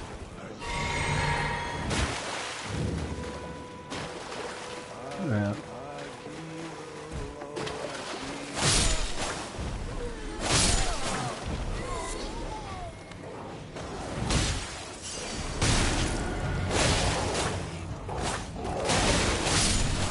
You know, some people say go straight through the runes, you know, because you might lose them. But that's like actually a bad idea, because like if you go straight for the runes and ignore the enemies around you, they might end up killing you while you're trying to get the runes. So it's better like to clear the pathway and the area where your runes are, and you know, carefully clear the area and then collect your runes. Unless you're doing a boss fight, in which case, well, you kind of, you know, you have to get your runes first. Otherwise you'll lose them if you die to the boss. Alright. Again. Alright. So, in this area, you got two staircases. This is the one that's obvious, and you go down it. And there's some rats down here.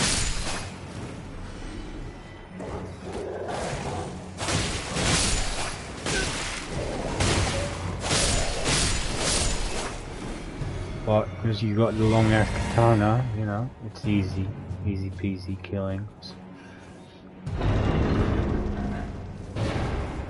Alright, so roll away from the mist. Alright. Do not go into that, it will teleport you somewhere else on the map randomly, and then you won't be able to come back here until you rest in another grace. And you know, you don't want to deter from your path, because it's gonna take you to a place where the enemies are stronger than you, and you know, you're gonna have a hard time surviving. Whoops. Alright, I'm just using potions. Alright, cool. Okay, the real treasure is in this little area here, which you have to use your horse to get to. Alright, so you go down here,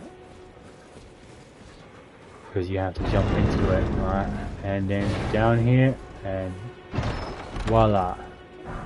And you get a twin blade. Like, yesterday I was trying to describe what a twin blade is, and we just got one, so let's equip it.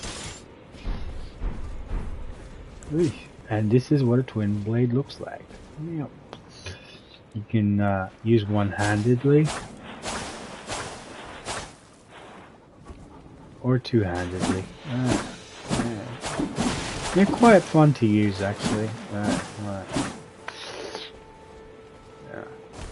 But again, like it's a close quarters combat weapon, so you have to get fairly close to the enemy to use it. But I wouldn't recommend using one until you've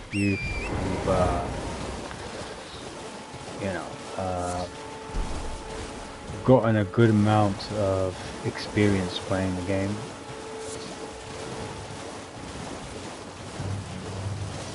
And you feel confident in dodging attacks,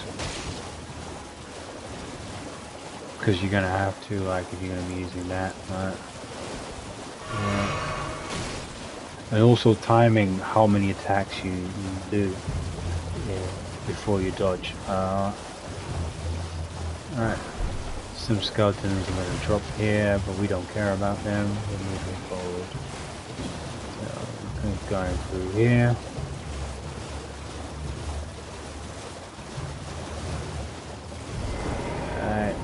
And now an enemy is gonna pop up, which normally you get the guy that I killed for this katana.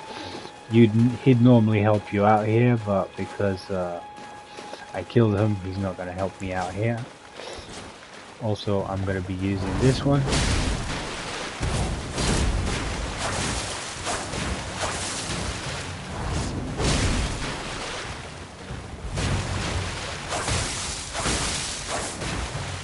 I'm too heavy because I got the twin blade on.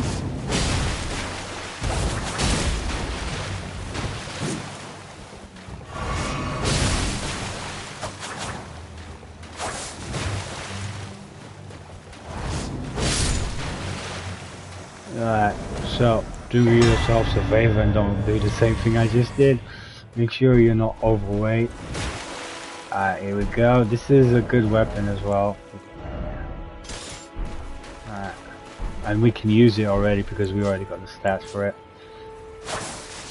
So what it does is it's kind of like a ranged weapon. You can stay at a distance, and it has the same effect as the other two weapons I got, which is bleed effect. So only, it's more effective. The only downfall is, like, this is a very close range weapon, and while you're doing, throwing the little blood, you're wide open to attack.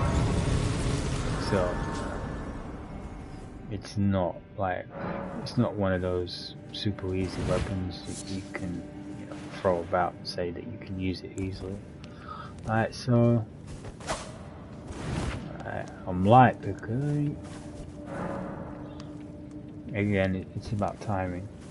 Hence why I'm not using it. Well, I couldn't use it. Let's try it on these enemies, actually. Oh. Ooh, not bad. Ooh, this there. There we go.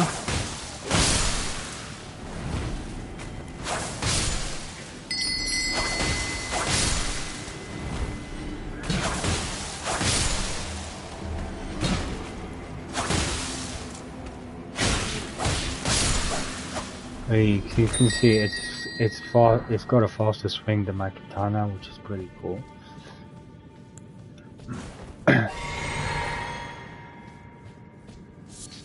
Alright, let's get the torch back out. Alright.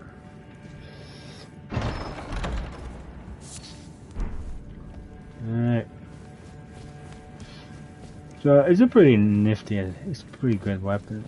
Now, here's a boss that I actually don't like him. I actually want to kill him, but you know I'm not going to. So for obvious reasons. So come in here. This is a boss room, supposedly. You open this chest. You take what's inside, and he's up there somewhere.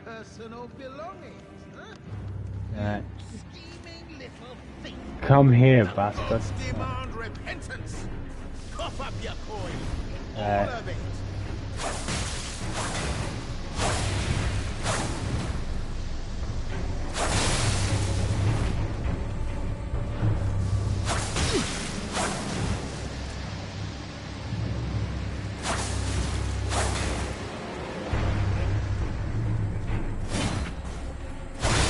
Wait, please. I surrender. White flag and all. Yeah, don't kill him, even though you want to. Don't do it. Okay.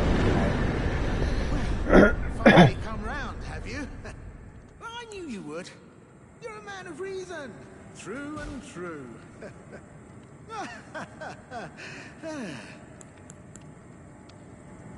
You done? Well, what do you know? How did I took you for an innocent water? True, I'm patchy tarnished like only Forgive and forget. Honestly, frankly. So don't be. I'll be ready to. Don't forget. I'll be ready to. Don't forget. I'll be ready to. Exhaust his dialogue till it's done, and then just use this to exit the dungeon.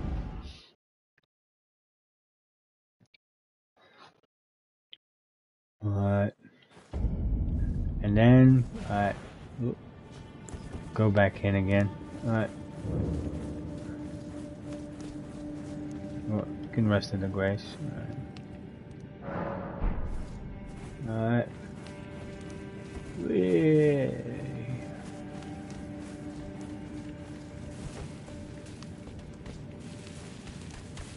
Let's ignore that. Alright.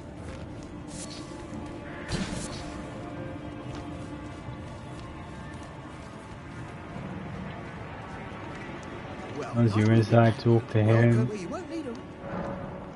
and you can buy stuff from him. Like, you know, it's pretty decent stuff. This you should buy that. Definitely buy that. This is PvP, so you don't need that. If you're looking to farm runes, this is worth buying. Alright, so let's see. Found daggers. You can buy that. This is material. Oh yeah, this binds Morgan, so I guess we can use it. Let's use it. We'll take it. Alright, we'll use it. Yeah, just for the sake of an easier time when we fight him. It should what about this? Okay, the rest of the items can wait. Buy the recipe though. And don't open this chest until you want the quest to move on.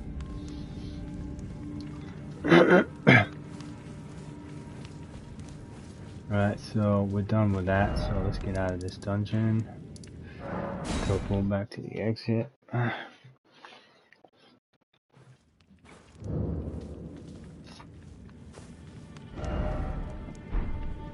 Alright.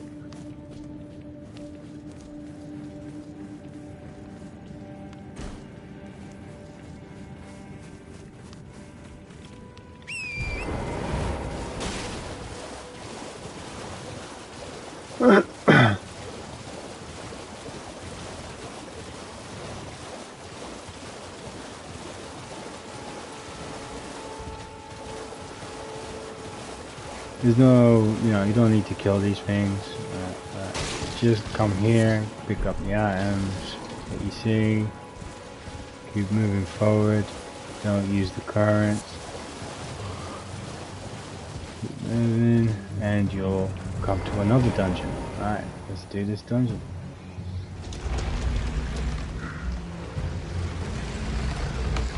Alright. Rest Grace. Alright, so, alright, this dungeon, let's see if I can remember it. Alright, yeah, enemy at the top, can you see? And one at the bottom. So, alright, what we do here is we wait for the enemy.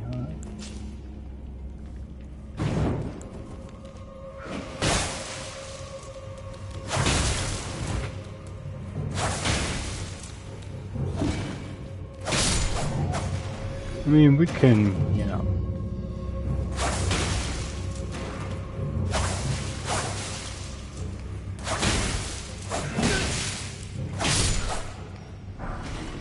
Grab them with ranged attacks is quite simply hit and miss. Alright.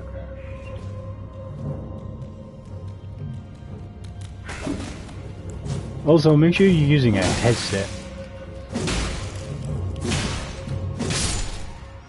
Because my headset will definitely help you to hear a lot of these enemies coming at you before they even get to you. See this little block here? That's a trap. So what you do is you run, and then you use the trap to kill the goblins. And then again. And they keep doing that. Yay! Yeah, there's a way to deal with these. Oh!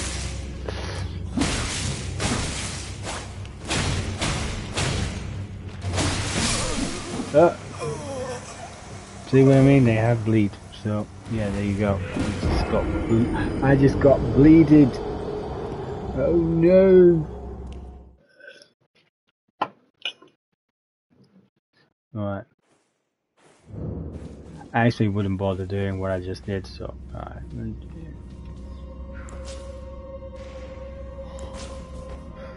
Come on then. Alright.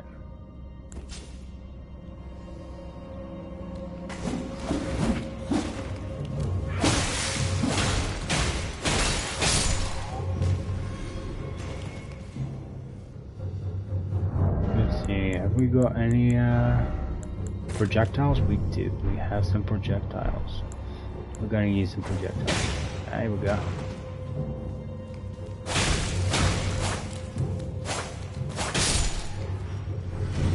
Alright.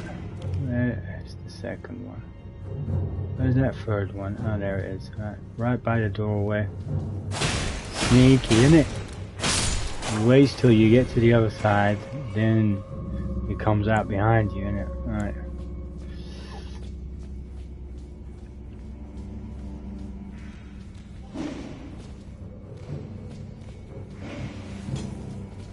Lower them in.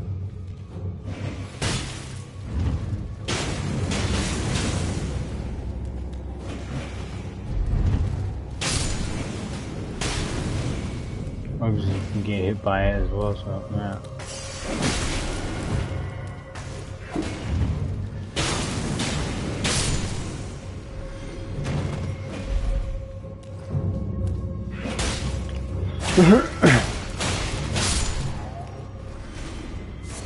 Well, you know, you could probably do better than me, so, but yeah, you can deal with them like that. Alright.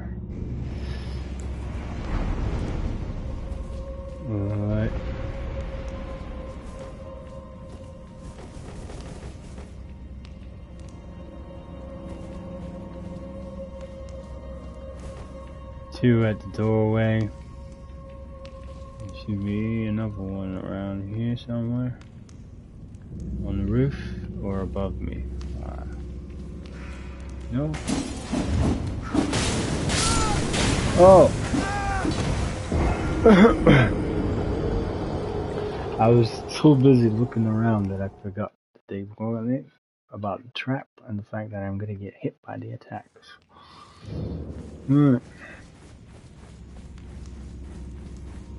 Anyway, the gate's been open. You no longer need to worry about these guys. Just run straight to the grace. Alright. Grab this item here. Because you're gonna have to make that run anyways if you lose to the boss.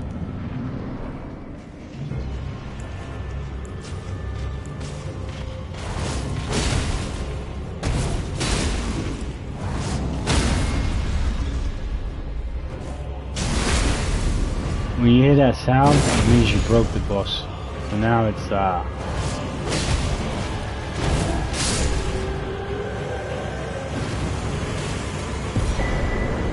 alright, so he's dead. Super easy. Alright, just like that. Alright. Alright. Yeah, that noise like it goes ding, sort of. Alright, that means the boss has just been broken. Also, another thing to know about breaking the boss is once you've broken the boss, if you hit him again, he'll recover from the break. So as soon as you hear that sound, you want to stop attacking and go to use a critical hit on the boss, and that will dish out quite a fair amount of damage. Right, so now that we've cleared out majority of this area, we're gonna go down here to this area of the map, which we already been. Just nowhere is safe. I can't sit back and explain something because something's always trying to kill me. Right.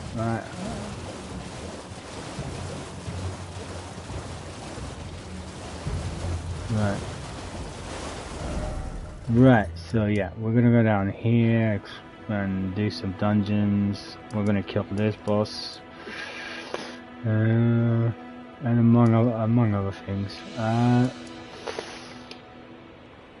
So we'll go back to this grace right here. Alright.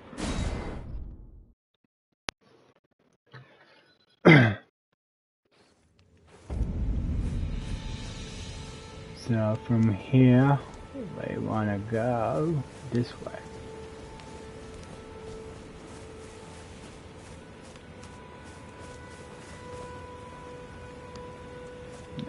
See that guy running on the road? Alright. Right, so we're going this way. Right. We've already been up there because that's where we got this katana. This great sword, is it? Let's take a look. What's the name of it? Curved great sword. Yeah, it's a curved great sword. You can use this to go up here, which, you know, we've already been up here, so we're going back down.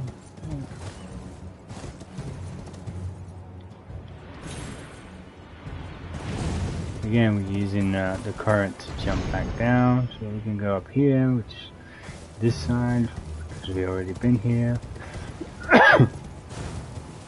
You already seen what I showed you last time. So, okay, and next, and then we just go back down. Alright, let's move on.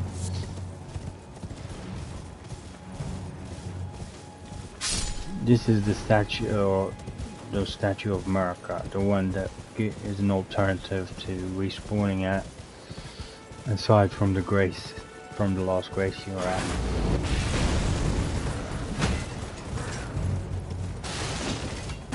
And when you come to situations like this, you want to come down here and kill the guy firing that thing first. Then you can focus on killing the rest. This guy's the only one that uses a shield. Alright.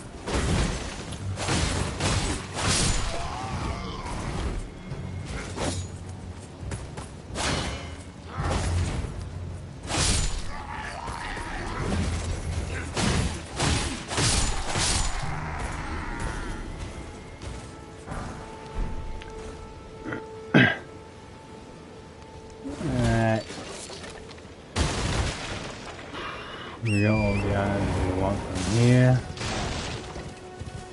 So, we're gonna go ahead and explore. Alright, but first we're gonna activate this here grace. Right. Alright.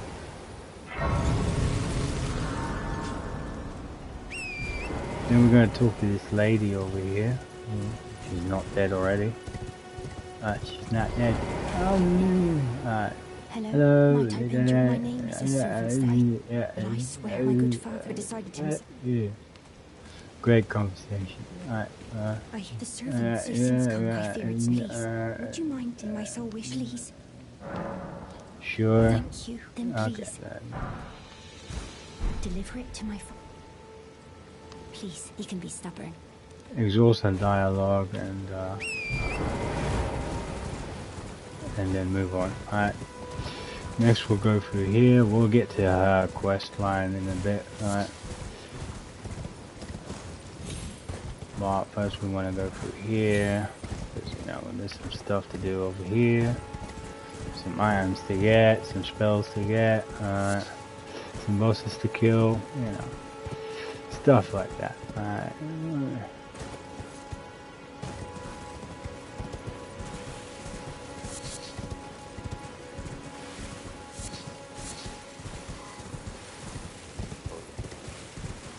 There's enemies in the bushes. You know, watch yourself. Alright. Alright. Just like down here from this tree, as you can see.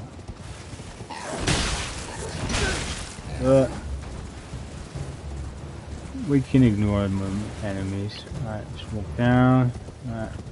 And you'll find another dungeon. Alright, let's go. Where's this dungeon? On the map, this is where it's at.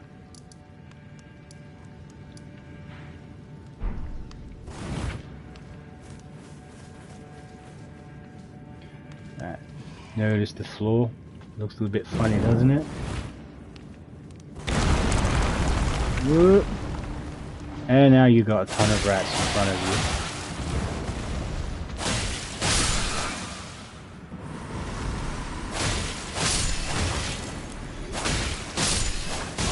It's not the big one you need to worry about, it's the small ones. Don't let them gang up on you. Because like, they'll stagger you with every attack. And then like, the more of them there are on you, the less chance you have of even dodging.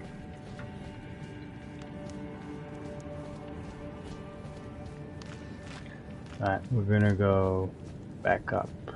So we want to go back this way.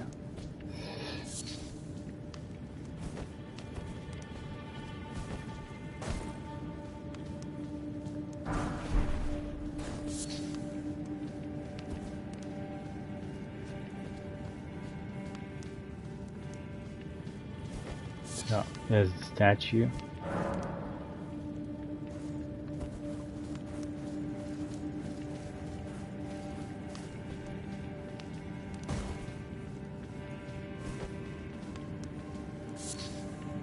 Then you can open the chest, and there's a pickled turtleneck in there. Nice. Yum yum. Alright. And we can jump back down. Alright. Afterwards, and then carry on from here. Alright. Kill the rats.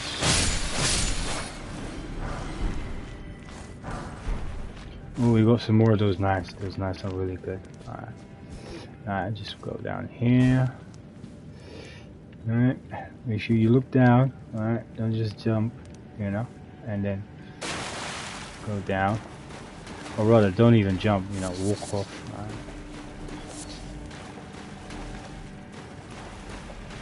Alright, over here you have a very bad boss. Can you see it? Look at that. Big ass bear.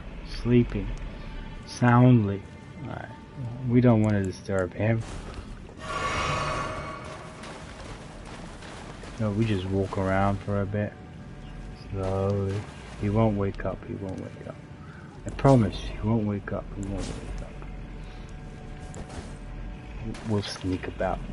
Oh! He woke up. Oh no. Alright, so with the bear, you wanna... Woof.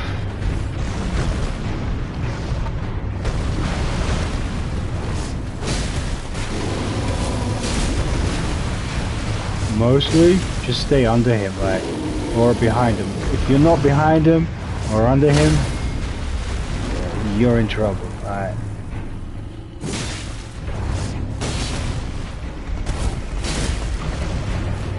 I missed my clock. Oh dear.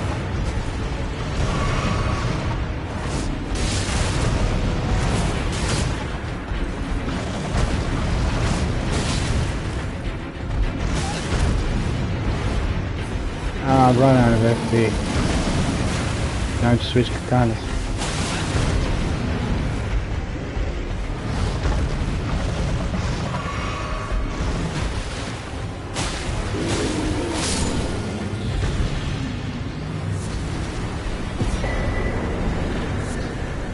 So yeah, like under him, but you know, keep trying to get behind him, because if you're under him for too long, he's gonna eventually hit you, and he can kill you very fast.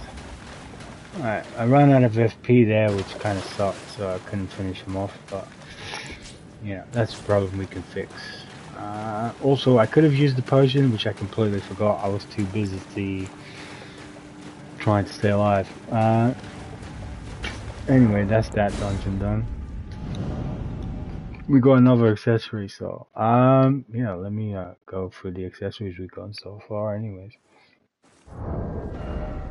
So accessories can be equipped here. Right now we don't have anything really worth equipping, to be honest. I mean, enhanced final hit of chain attacks. Okay, this is worth equipping, yeah. Well, not really, because it only affects twin blades. So I guess not. Enhance the rules and breath attacks. We don't have rules and breath attacks, so you know, again. I mean, these three might be worth using when you come across like magic, an enemy that uses sorcery, or an enemy that uses fire, or an enemy that uses holy. You know, that can reduce the damage that those specific attributes do to you. So they're worth equipping for that reason.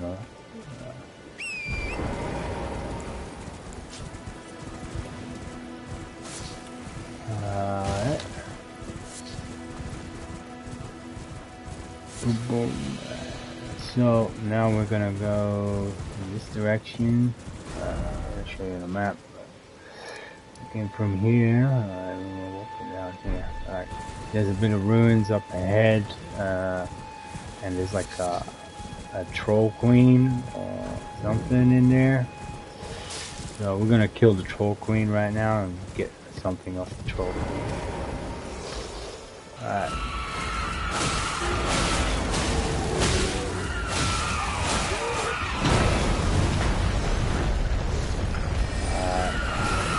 Be careful. Alright. But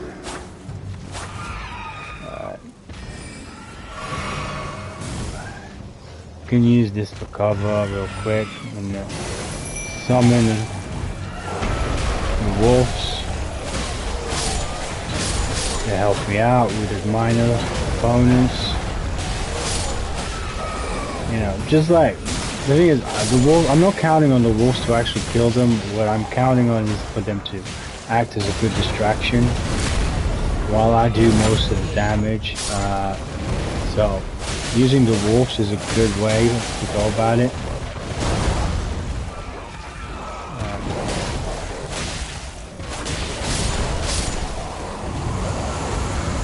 Alright.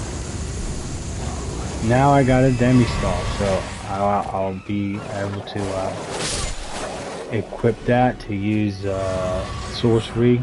So I mean, I don't think I have the stats for it, but no, I don't. But yeah, you use a staff to cast sorcery, which you know, we will be using some sorcery, so eventually. But for now, we'll leave it as is because we need to get the stats for it. So now we can just heal ourselves, because you know that was a fight and a half. Right.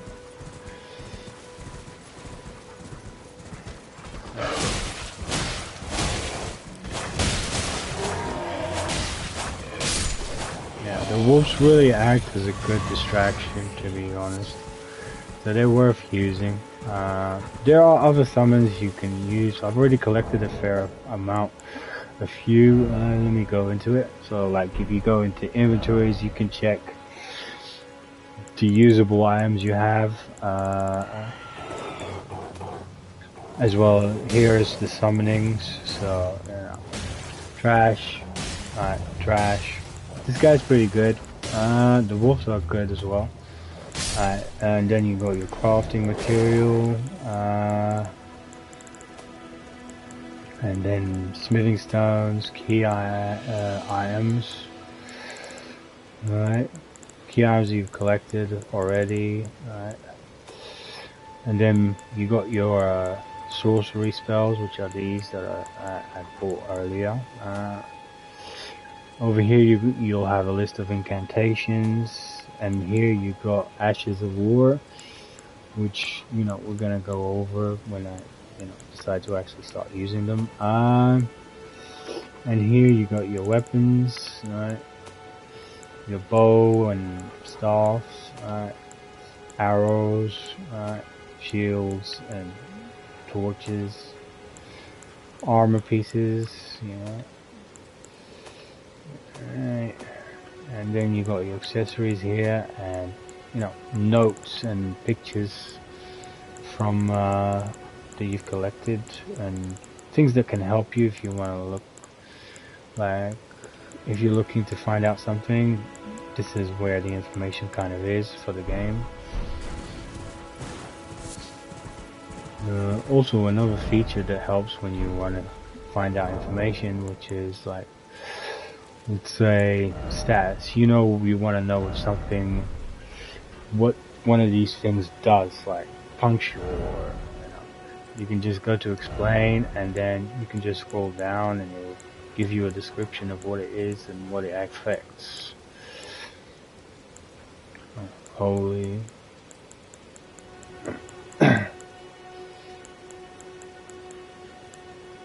So yeah, and yeah, it will give you a description of everything. Right. Now that we've killed the lady, the troll, I guess. I think we've cleared this area here completely. I can't think of anything else that's here. It's worth my time to check out.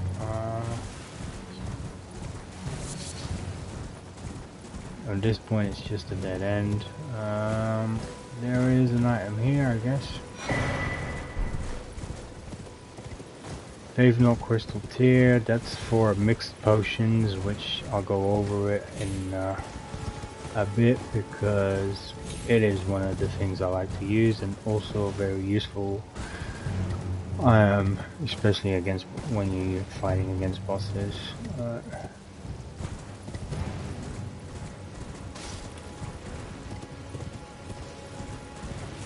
Alright, but first we got another dungeon to do, so let's go do that dungeon, which is back this way. Alright.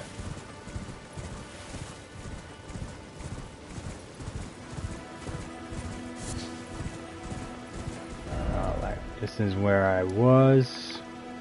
This is the way I came. It looks like it's a blockade, but it's not. It's like a bridge basically above us. Alright. You can just ignore these enemies. Don't use the current. We will use that later on, but you don't need to be using it right now. Just ride straight ahead. Yes, and we got another dungeon.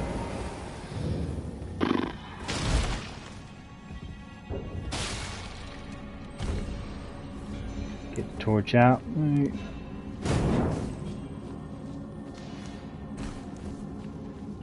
Alright, some stones. We like stones because stones enable us to level up our weapons. We want those. We like those. Alright.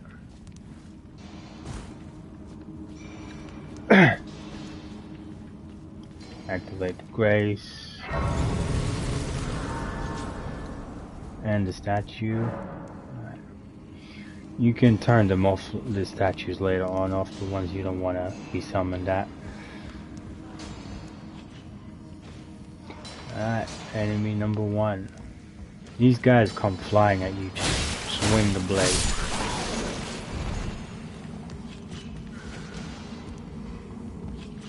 Right across.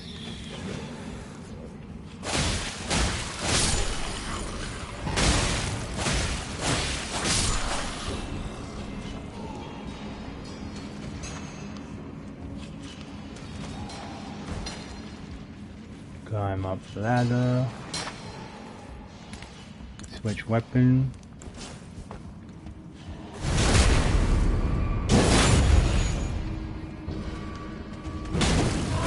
Whoops.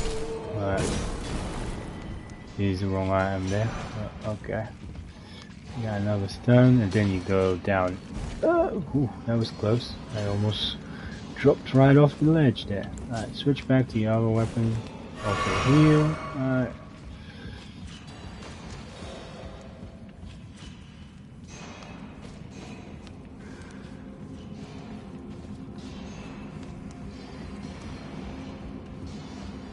Alright, 3 enemies here. 2 of them are sleeping. And one of them is right there. You can just sneak, I think. Alright, let's go.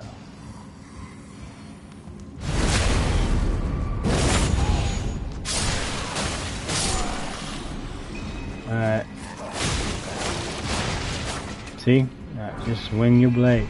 They'll full straight down. That one's gonna come back up after you. You know what it should do, yeah? Come on. I'm up here, buddy. Alright. Alright.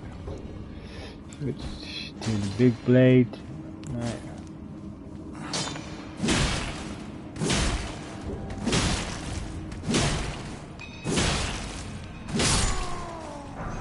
Grab some stones. Alright.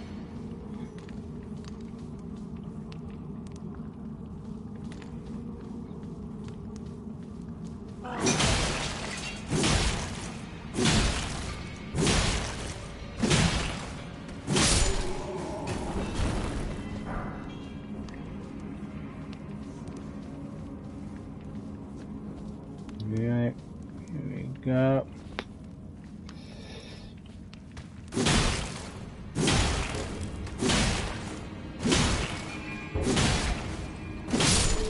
Okay. Easy to spot. No effort. Another stone. This is somber smithing stones. These stones are used for, well, you see this weapon that I have equipped right now. This is what we call a unique weapon. It only goes up to level 10, and you use a different type of smithing stone, which is called somber smithing stones.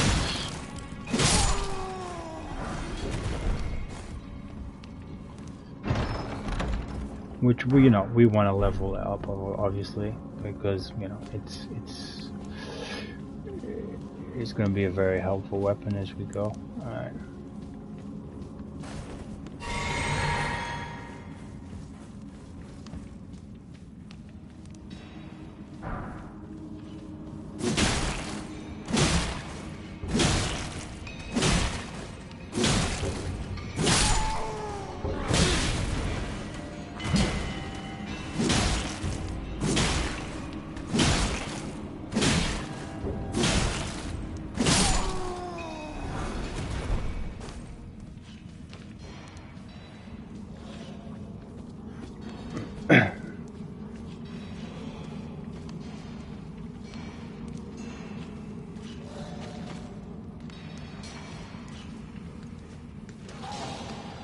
Alright, we want to go for the guys in the middle first. Alright. So.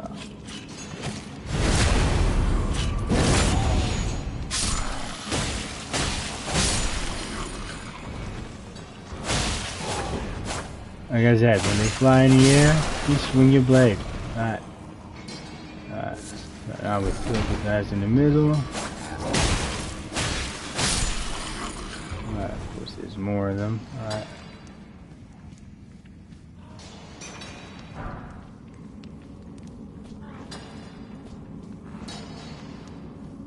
There's no rush. Running around like an idiot is a bad idea because you're bound to make a mistake. You know, just chill out.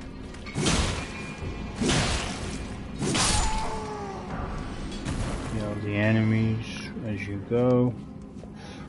Alright, this is the boss room. So, alright. Because this dungeon gives you like smithing stones, somber stones. You know, you kind of want to clear it completely. You know, don't leave anything untouched. So instead of going to the boss room, we go back here and collect everything we missed. Alright.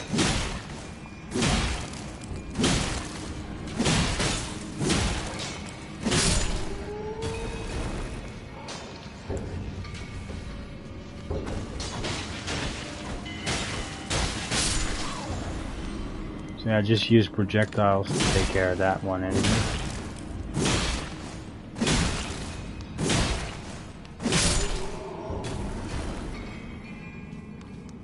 Alright. And these ones are some of the faster ones that you can use. You can, you know, as long as you just keep tapping square, your character will keep flinging at them, and I think you can craft them. Let me go check a look. Bone darts. Well, yeah, bone darts are just as good, and you can craft them. So I can craft about 20. So at the moment. Alright. So I think I got some in storage, anyways. In storage. Right. Anyway, let's finish exploring this here. Dungeon. Oh, we're going backwards here.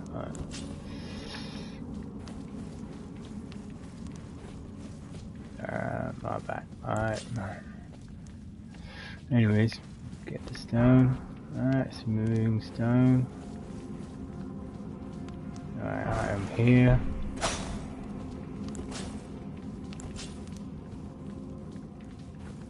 Right.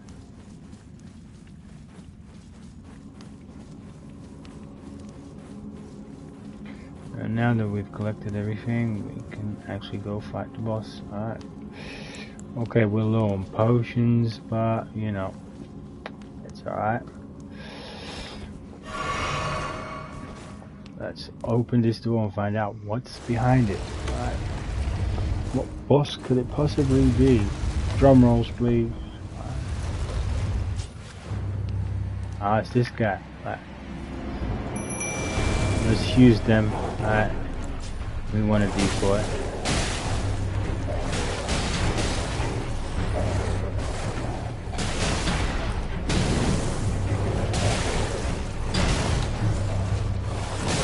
Whoop.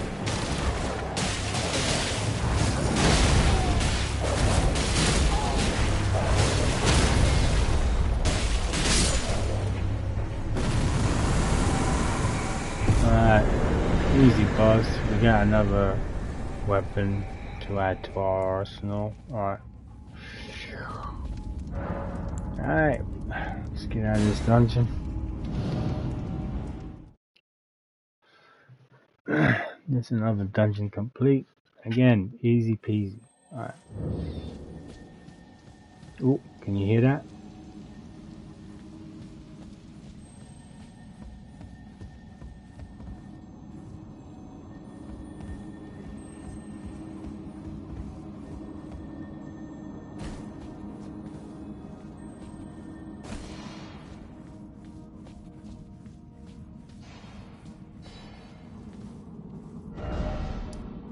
Obviously, it's not inside the dungeon. But it's oh, I have to take up the left.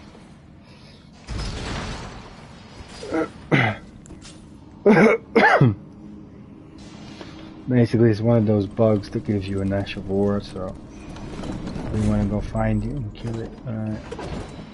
So.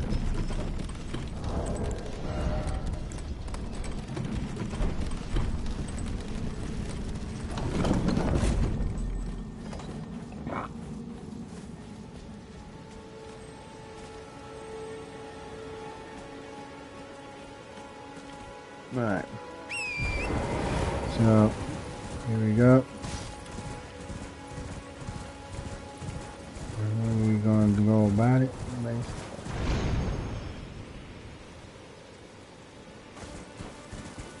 We're going to get up there, right?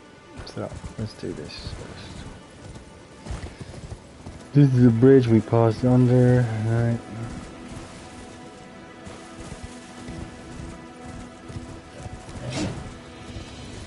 More enemies we can ignore. Unless you want the spear and armor, and you can kill them, and you'll get it eventually.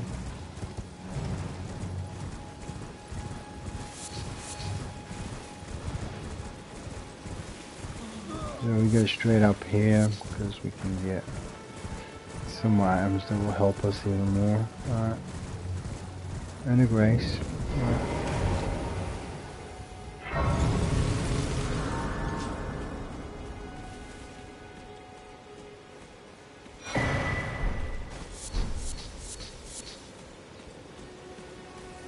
So we got a sacred tier there, so we can just go back to the grass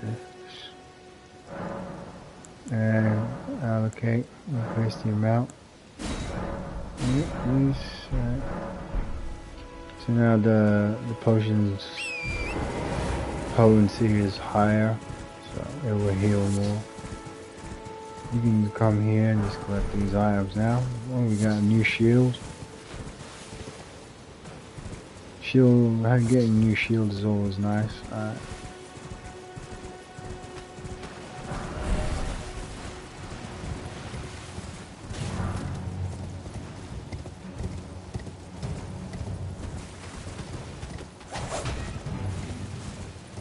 Now we're gonna go back down.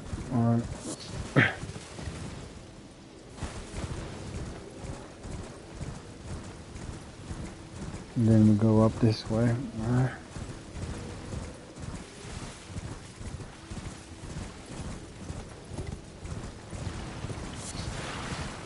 And then go right here. Let me get like that flower.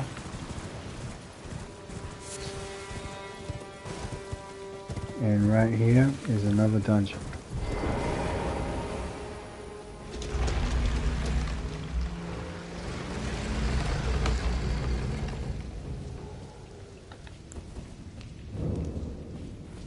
Right.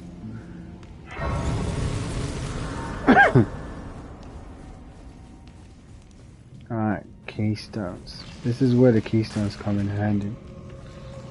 There's places like this all over the map. Collect the keystones so you can unlock these places.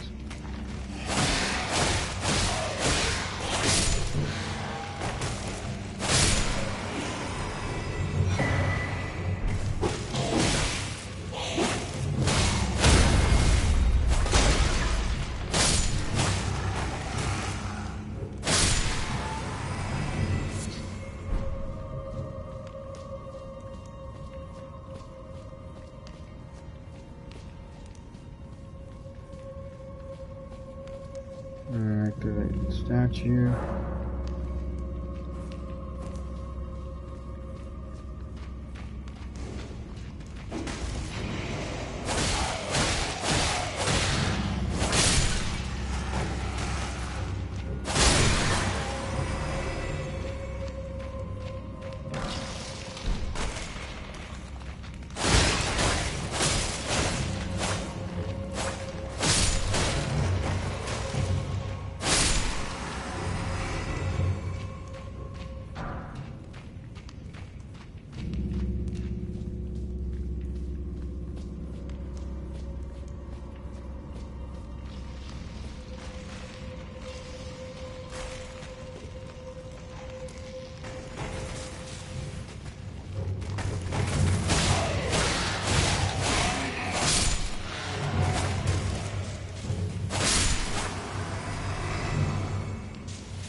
Yeah.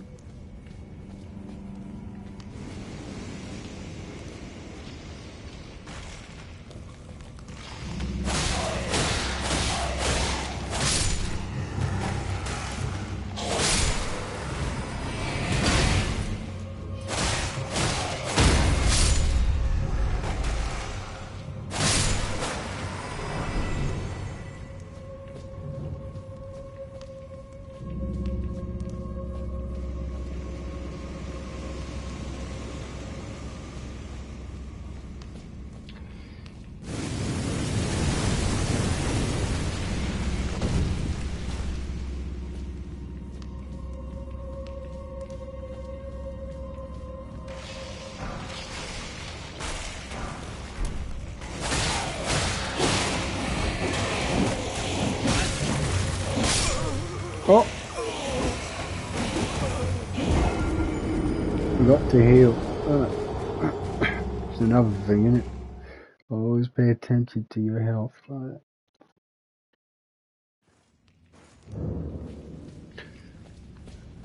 Right, at this point, I already done all that, so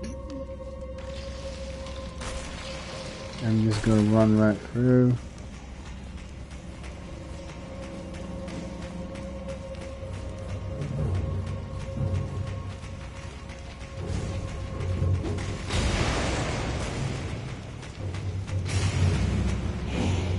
What you can do.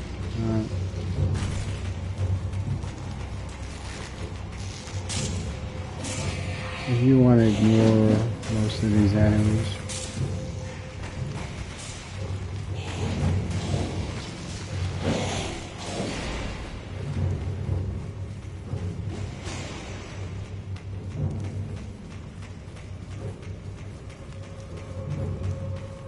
Come there, get your rooms, and then run away some more.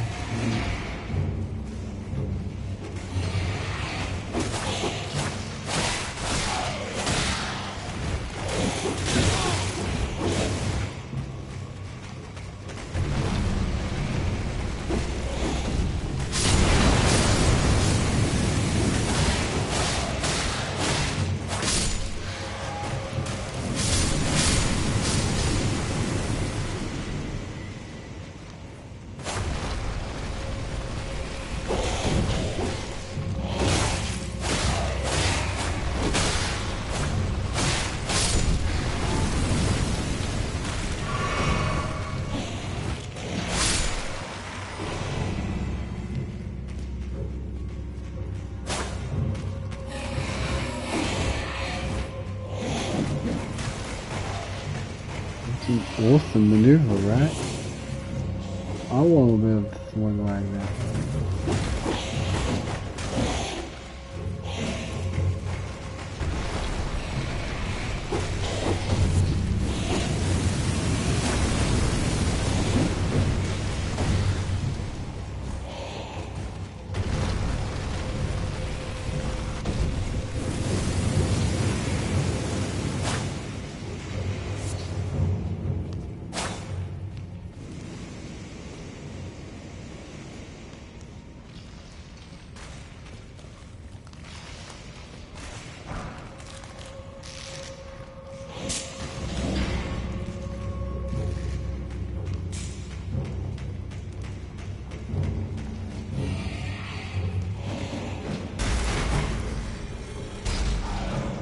Guy just lags, throws himself all over the floor.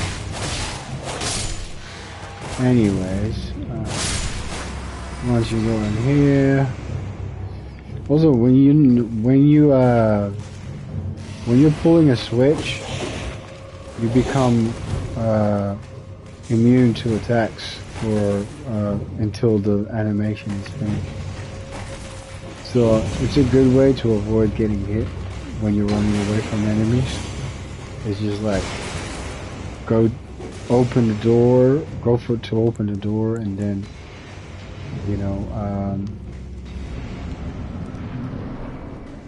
oh, this enemy is a bit tricky. Don't let him.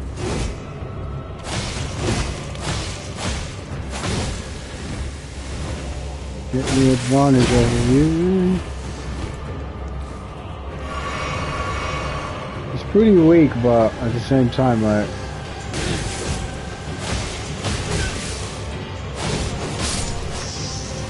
if he gets his combo off, you know, he can kill you pretty easily.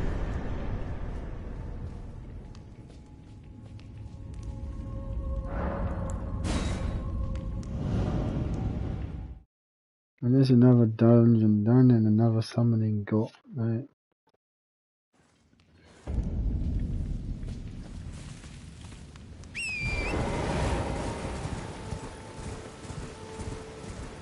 Alright, so now we'll go straight up this hilltop, all the way up here.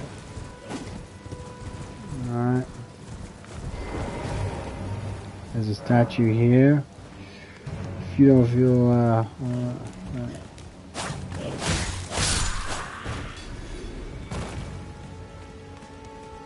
confident, you can summon a player, I guess. I mean, you can use wolves.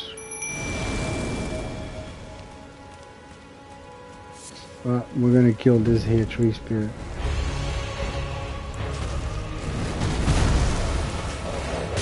So with this guy, like, just wait for it, like,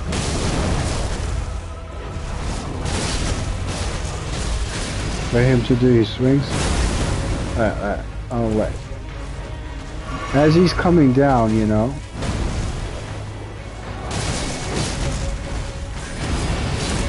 Now.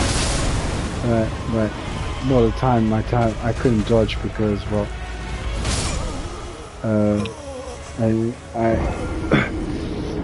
there was still a delay in my in the skill I just used in it. The delay was too long, and I couldn't actually make the dodge in time. Honestly, this thing is better off solo anyways, but you can use the wolves to distract them a bit, but it's pretty easy. So, let me get to it.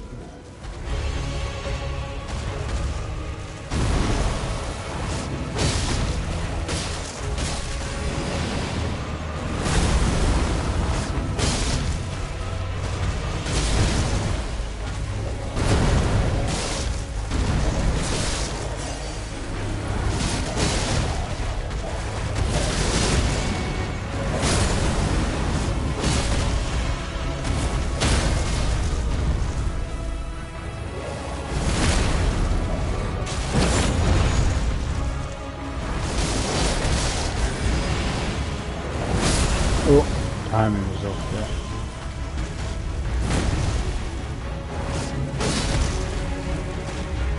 Alright, with this, just run to the side. Run.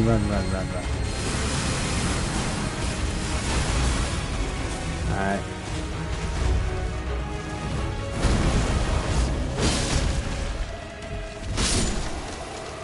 And voila. Alright. Now he's gonna give us an iron that is used for mixed potions. Alright. Well, it should. Yeah, there we go. Alright, nice. We got it. Alright. So from here we're gonna go down this way. We're gonna go around collecting a few materials, crafting materials.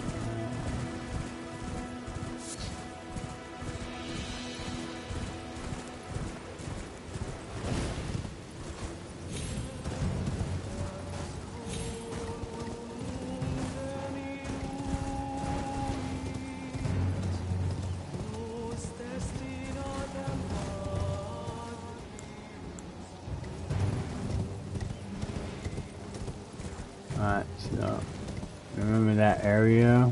Alright. It's right here. Alright, so what you're gonna do is go here. Alright, get off the horse, of course. Alright, you don't want to do this while you're on a horse. Chances are you're gonna flop and end up dead.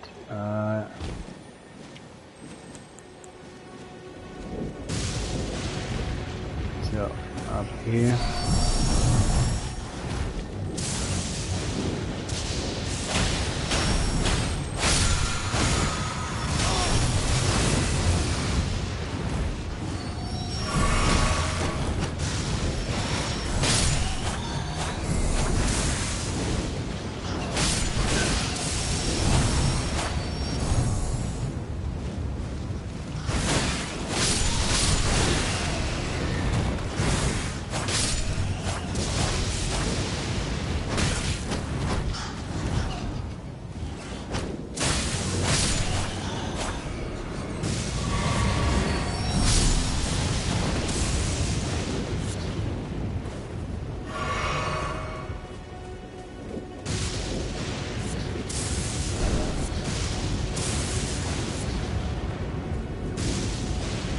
So that was an incantation we just got. It's a lightning incantation, which, yeah, it can be kind of handy, but it's not the best incantation in the world.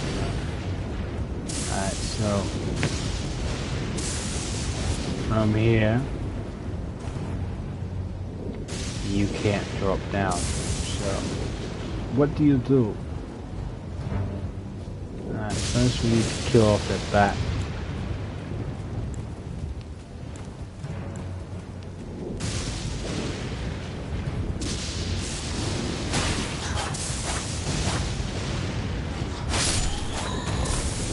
And with the bat dead, we can now open the map and teleport to the dungeon Grace at the top. And then exit the dungeon, and we can just carry on as usual. Right. And this time we're gonna go this way and then down this way. Lots of sheep here to kill, lots of bones to get.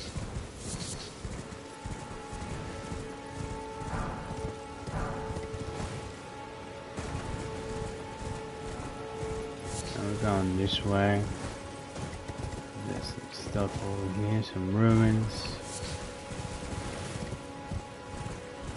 We can get some stuff from. Alright.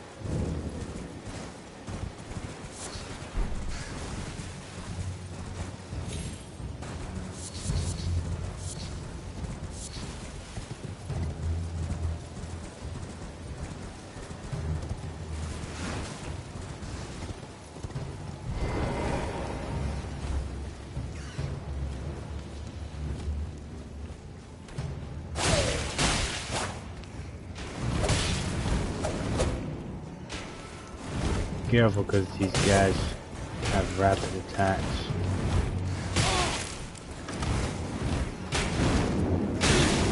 Oh crap, right.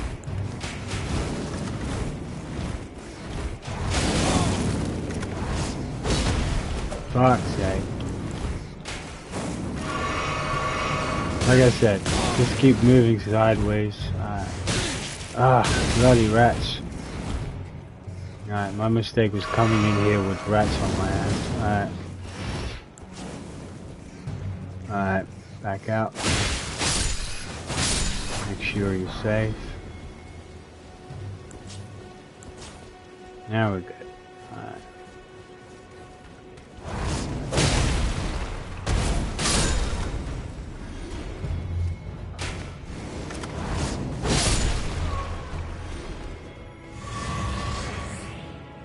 Now they're both dead. Alright.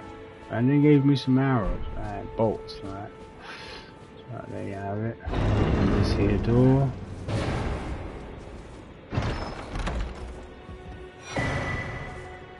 And you get the winged scythe. A scythe. Which is kind of cool actually. Alright. It does something kind of cool. Alright. Let's see if we can, Alright.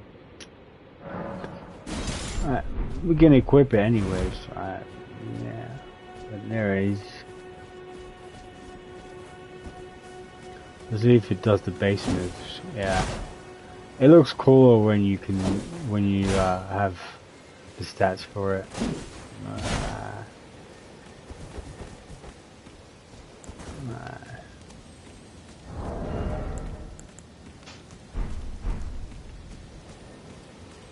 Now we're gonna go here.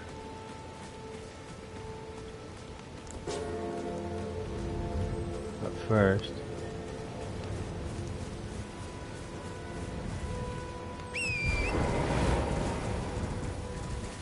always listen out for this noise.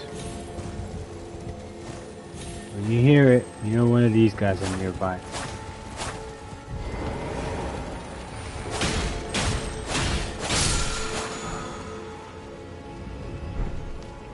And they will drop incantations. Pretty much almost anything, right? That's why it's important to find them and kill them. because they'll give you. Let's see if we got any keystones for this. We do. We do. Yeah. Let's fight this here boss.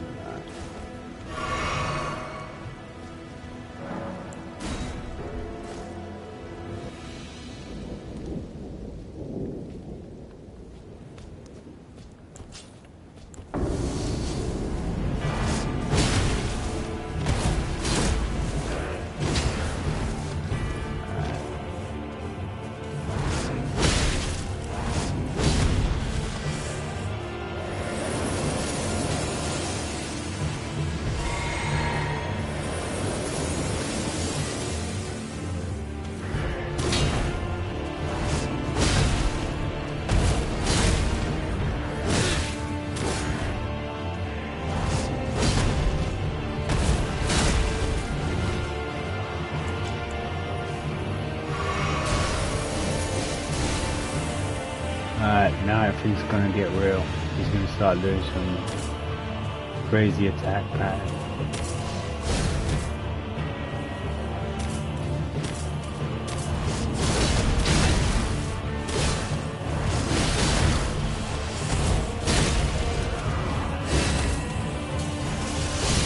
Oh.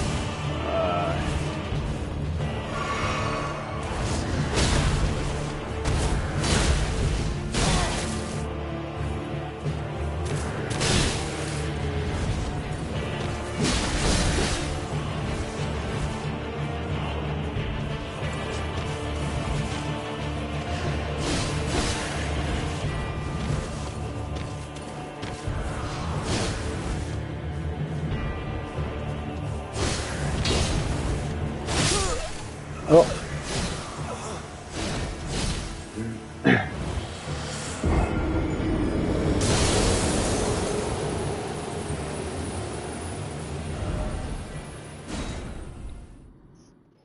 Just not from the Statue of America. I should spawn right next to it, more or less. Alright. And the best thing about facing these kind of bosses is that your runes are always out here. You don't have to worry about losing them. You can just get them before you even enter.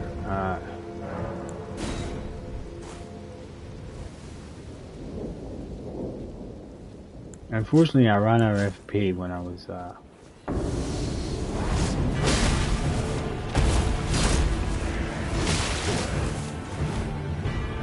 I'm doing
and then you get this talisman. Okay, this is probably the biggest advice I'm gonna give anyone.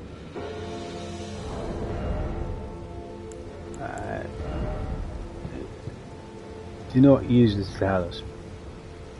Period. Oh, it increases your stats. It increases everything. Yeah. And it also increases the damage taken. Okay, so yeah. Don't use it. Alright.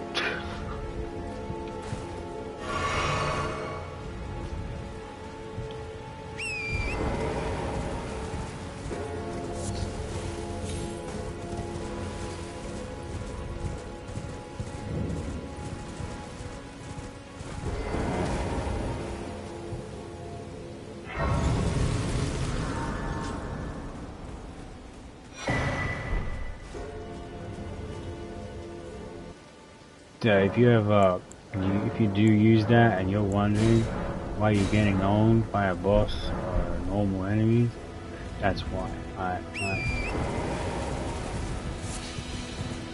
You underestimate how much damage increase those things actually add on. Alright.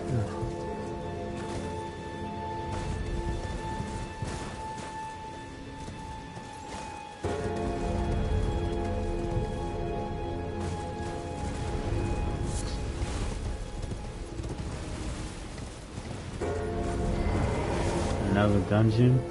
So like with this dungeon, you actually have to jump from the top area here because there's no access point from below.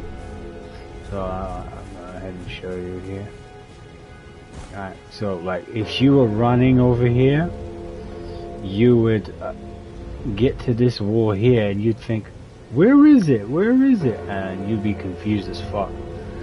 So you want to go up there and then jump down here, and there's the dungeon. Oh, look, this dude come out to kill me. Alright, well, too bad for him. Alright. Anyways.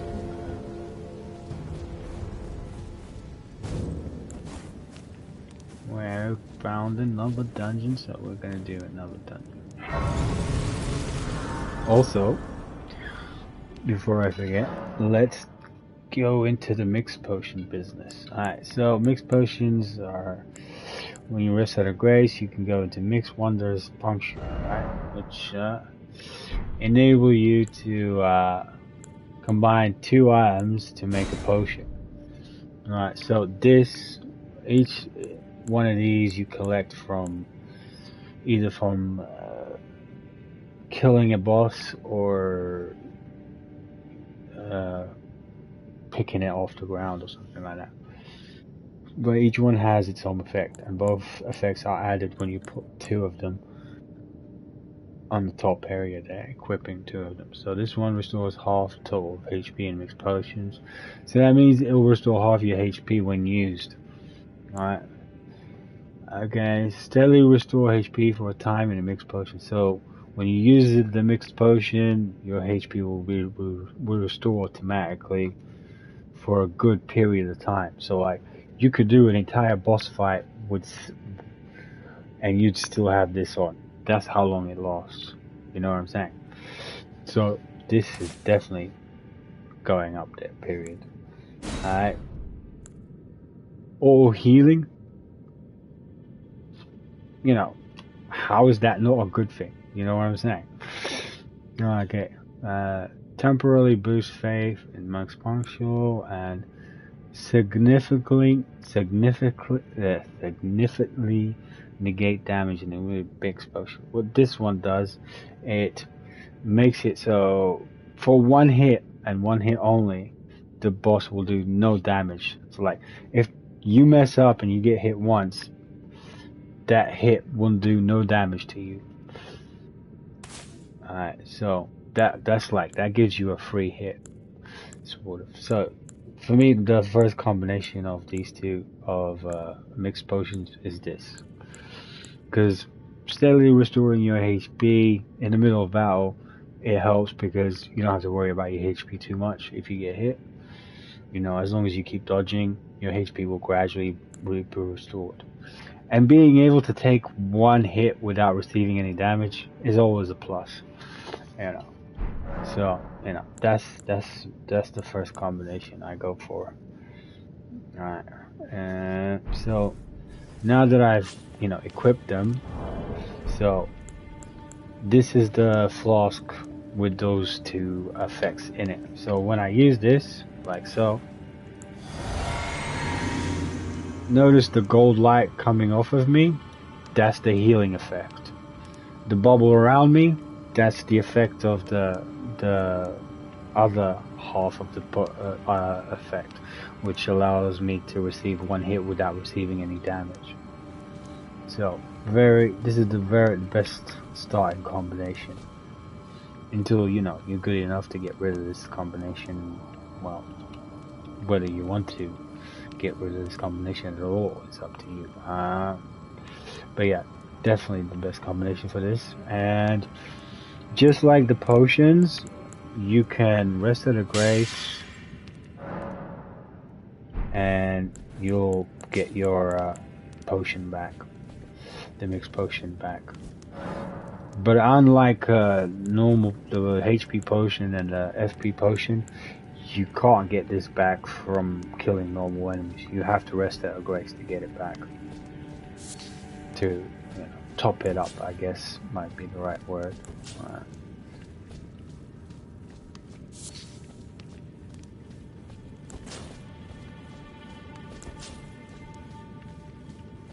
Alright, we got some poisoned enemies here, so, right. Again, just swing your blade. Alright, also, don't worry about the damn poison, seriously. Just walk all over it, alright. Don't take it off even if it builds up, just keep going. I mean, your HP is gonna go down, but that's okay, you can recover your HP. Afterwards,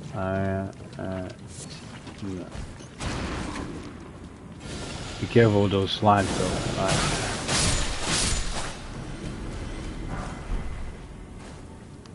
you know, just let your HP go down for now. It's like, it's not gonna kill you, you know, just keep an eye on it as well, you know what I'm saying? Obviously you can just like avoid, you know, being poisoned at all, but, you know, me personally, I don't feel I need to do that because, you know, I can just heal myself. And I can remove the poison when I'm done exploring the dungeon. Because like, otherwise you're just like constantly worrying about getting poisoned. You know, you don't want to use up all your items. Or something like that.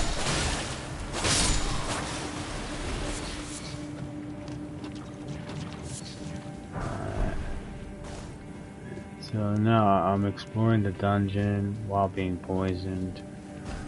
That means I can just walk all over the place. So we found the boss room. Alright, so now we're gonna go back and explore the area that is not part of the boss room. So there's a slime. You can ignore those things because like it takes long to kill them, and honestly you don't get anything good out of killing them.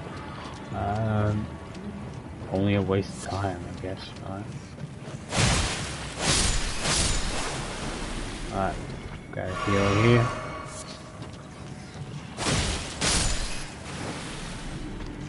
Big ass rat. Again, like when you see the enemy about like slightly moving downwards with their attack. Basically, as they're about to attack, and you see the slight movement, that's when you dodge. Like, just pay attention to their movements. That's literally the best advice I can give at this point. Anyways, it's safe to remove the poison at this point. It's still building up because like I rolled in that poison, you know what I'm saying? So it's gonna stay on my close gear for a good amount of time.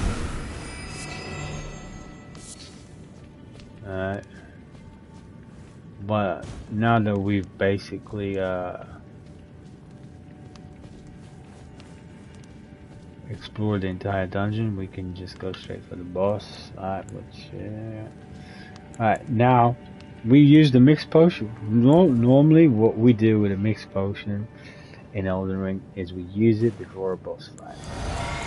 And then you enter the boss room and then you fight your hearts out. I'm not saying you should let the enemy get that hit in. My stamina's low. Gotta keep going. I mean, it's a flower boss. I mean, there's no way I was gonna lose this. Well,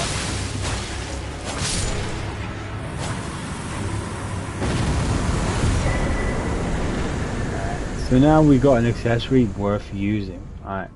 You wanna know why this accessory is worth using? Alright, I'll show you. Alright. Wait, where'd it go? Why isn't it here? Alright. Oh, there we go. It raises maximum stamina. That means it increases the amount of stamina you have, as well as you know. So now you don't have to worry about stamina too much because you got more of it. So the more stamina you have, the more freedom you have in a battle. And that's the way I see it anyways. It's like, it allows me to maneuver in ways that I can't do with low level stamina.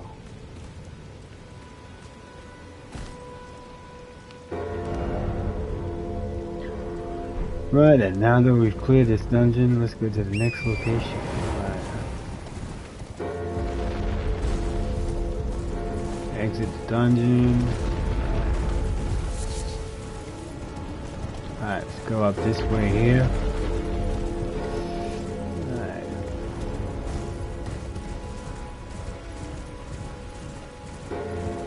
You can just go this way to avoid those knights attacking you.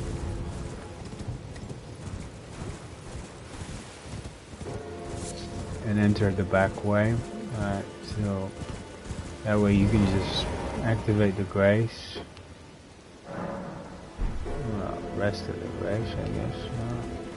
Did I activate this grace already? Ah, I guess I did. Alright.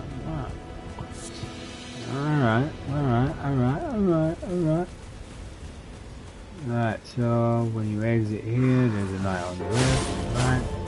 See, they disappear, which makes them kind of like annoying to fight, like so.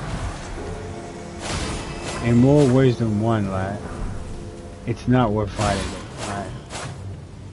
Because like, look how much effort I'm having to do just to get to them. Just to attack them because they keep moving, disappearing. Right. Alright, so yeah, don't bother with them. Okay, this big thing here, alright, you do is you want to attack the feet and destroy the skulls on the feet. As soon as he lifts up a leg, you want to move away from it. Stay on the horse, don't do this manually. And just keep going around, destroying these skulls until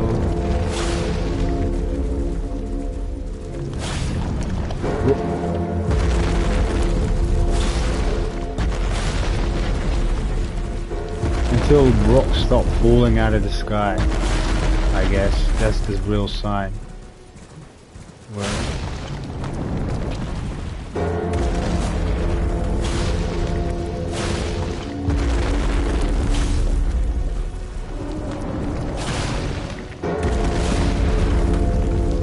This is taking forever, isn't it? Alright. There we go. That's your cue to run away. Alright. Alright.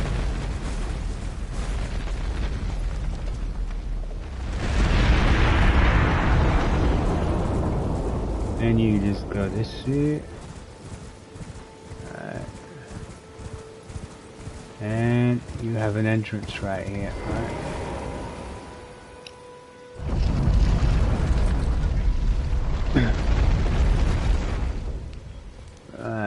What this thing does is replicate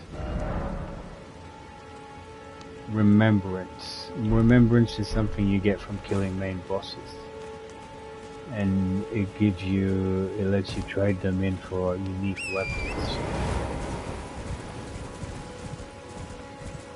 Unique weapons with unique skills.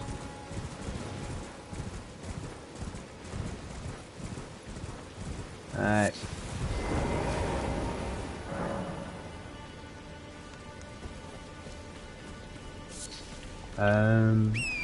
We're going to ignore this location because we're going to come back here at a later time. So let's move on.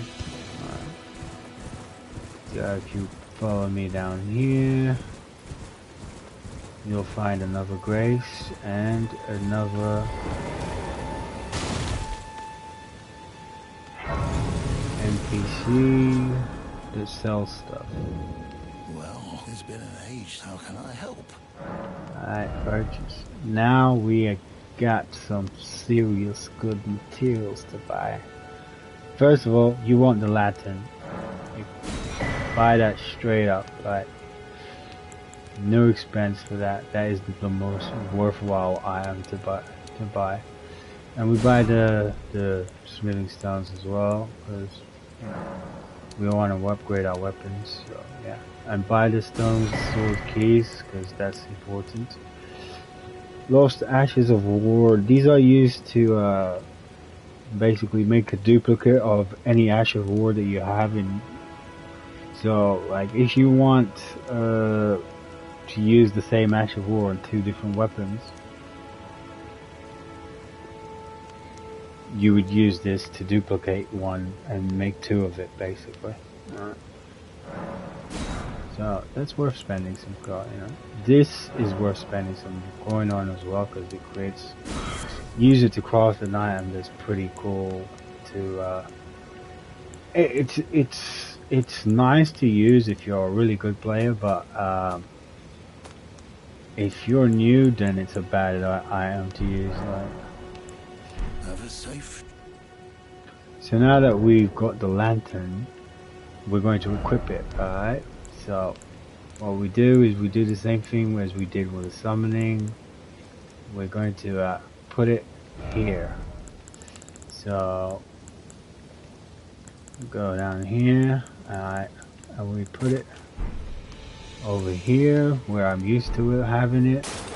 Then we press triangle and equip it. And now we no longer need a torch because we got a lantern that creates light for us. It's not as bright as a torch, but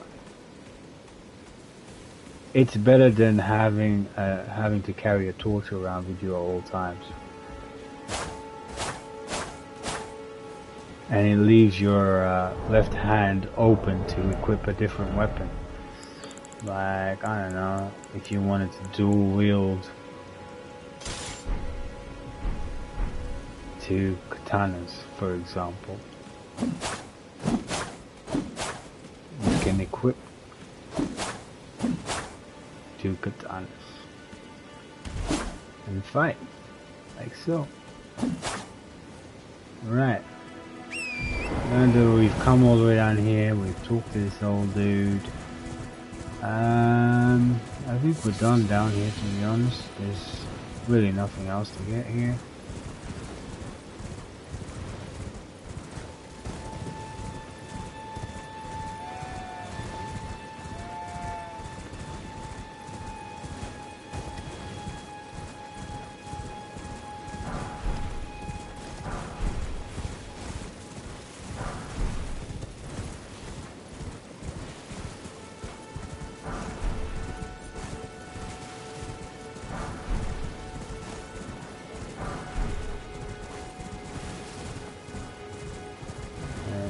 Go up here like so. Woo! Yeah, to YouTube.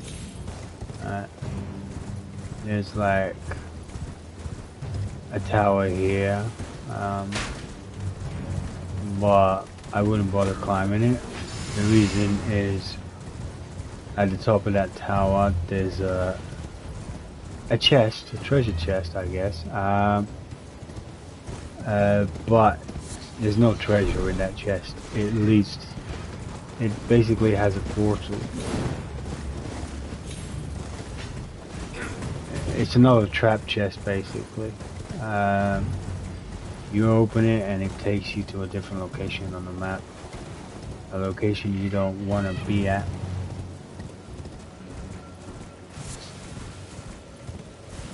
Or want to go there, yeah.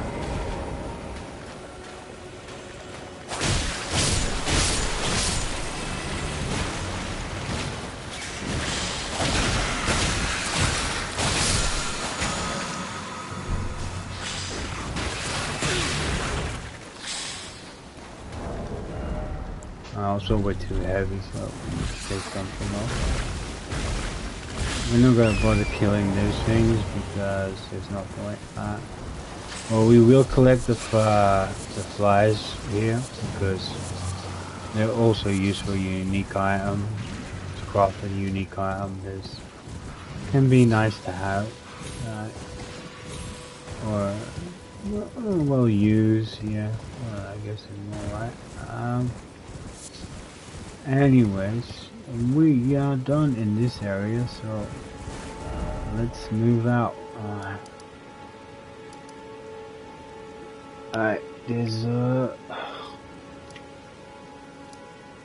I guess we're all going to go back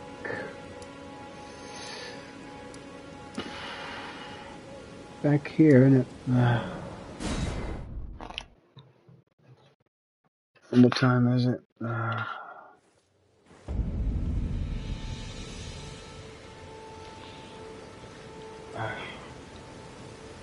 Alright, let me grab a coffee and I'll carry on for a bit longer and then I'll stop.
Alright. Right. Let's go. So now we're back here. With the NPC. The girl that gave you the letter. Alright, so we'll go through here.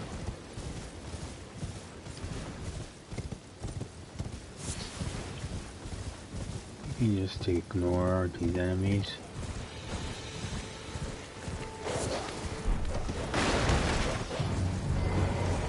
Get this item. Get back on our horse.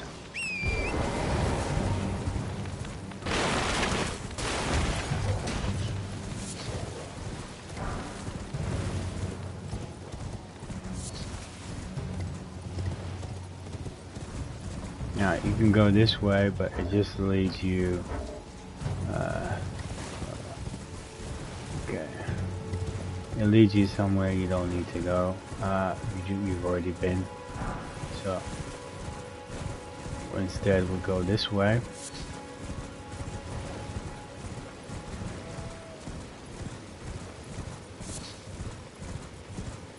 Which leads you to Crazy Town, where you collect crazy stuff.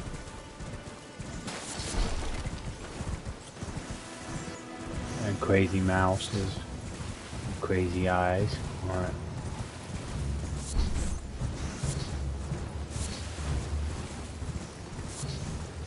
Alright.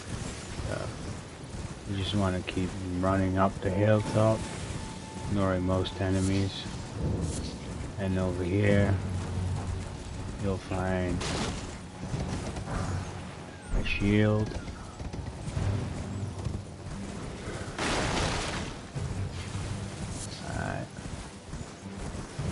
And there's more mice, more weird stuff. And you want to go in here where there's a crazy big mouse and lots of crazy little mouses and the incantation. And you just want to ignore them completely. Collect what you get, what you've gotten, and go through here. And then you want to go back down. There's nothing else up here.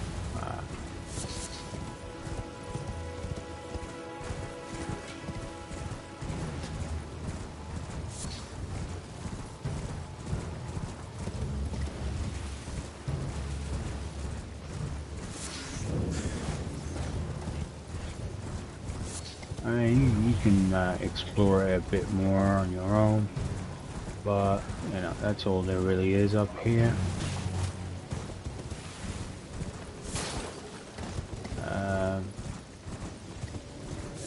So you no longer need to be up here.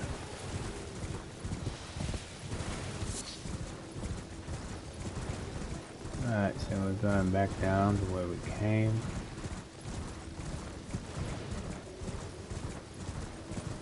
I mean, you could technically teleport back down, I guess.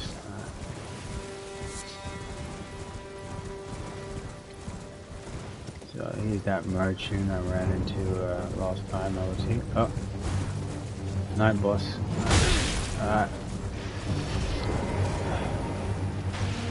This one's a little bit.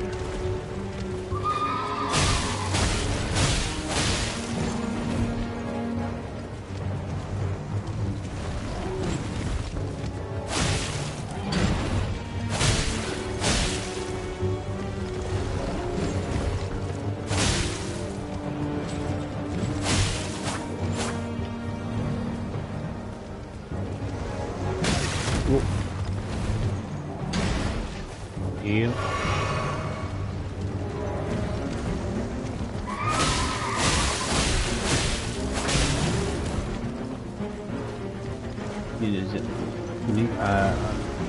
I'm going to explain what I'm doing besides just attacking. When I'm attacking, I'm constantly moving my character forward or in the direction I want my character to go.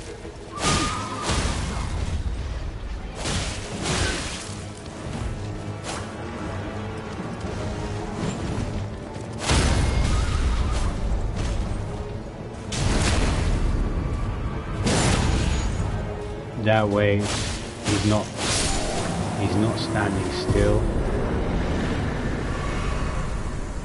Also, we attacked this guy by accident, but I think we should be okay as long as we rest.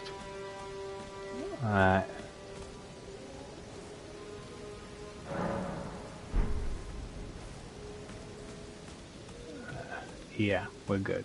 See, he will. I no sell it. So now you can buy these daggers, which are, you know, pretty nice to have. So I bought buying them. I bought buying the smithing stones because we need them to upgrade our weapons. You can buy all the rest another time. You don't have to waste your runes here. And here's an accessory that raises your maximum HP. If you feel like buying it, I guess. I wouldn't waste my time on it or runes on it right now.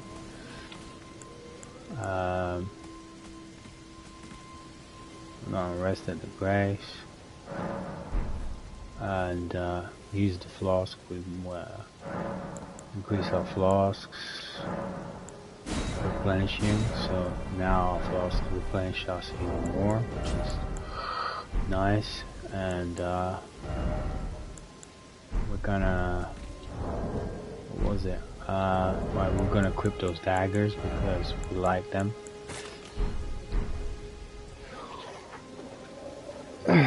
They're very handy.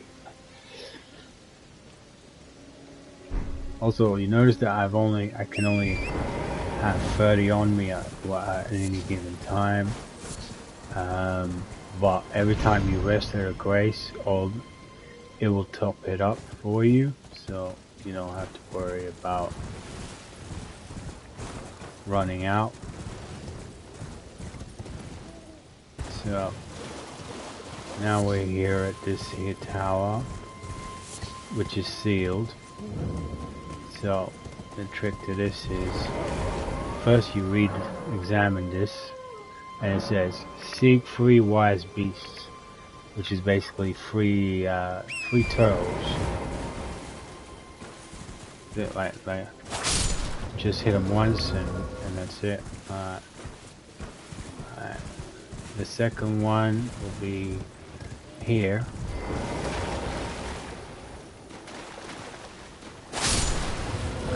See? And then the third one, I believe, is on a tree or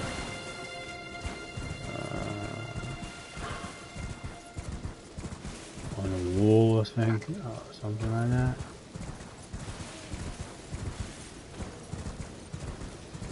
I'm trying to remember. It's been a while since I've done this.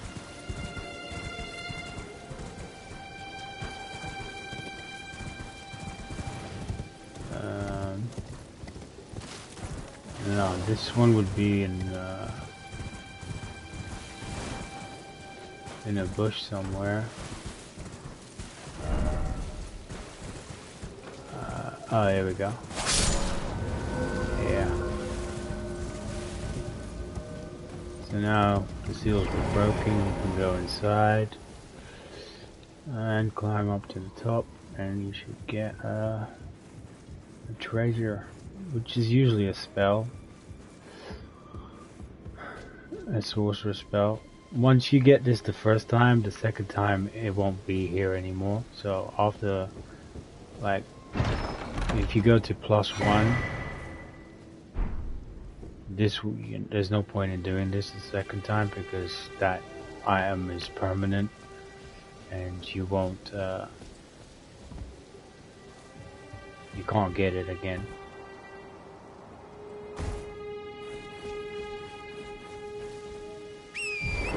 What it does is basically it increases the amount of slots you can equip spells or sorcery or incantations as it's called. So right now you're limited to a certain amount, but you collect enough of these memory slots and they'll increase it. And then, right, now there's a mini boss here. Right. What you want to do is kill these guys because they're going to interfere with your fight. You can ignore the mini boss for now. Or not, because he obviously wants you dead.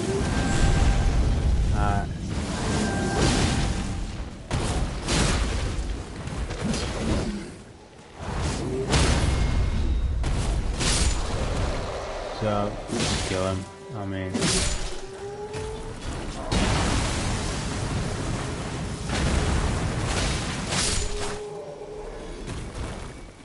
But if you're having a hard time, like,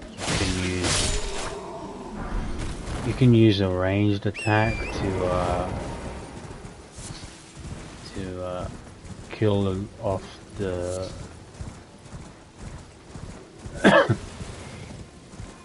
the enemies around before you get close enough that he actually spawns. But he's a pretty easy enemy to kill. Right, this should be no, it's not here. Okay.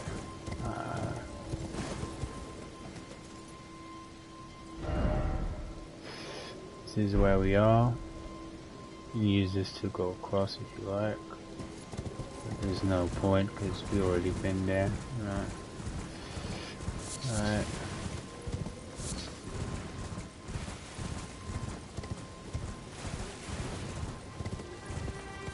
In a sense, it's like there's multiple ways to get to the same location in this game.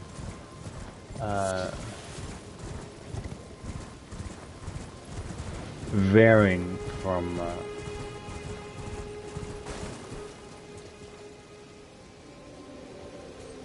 it varies from the actual destination, but overall it takes you to the same location. Oh, crap. And here's another dungeon.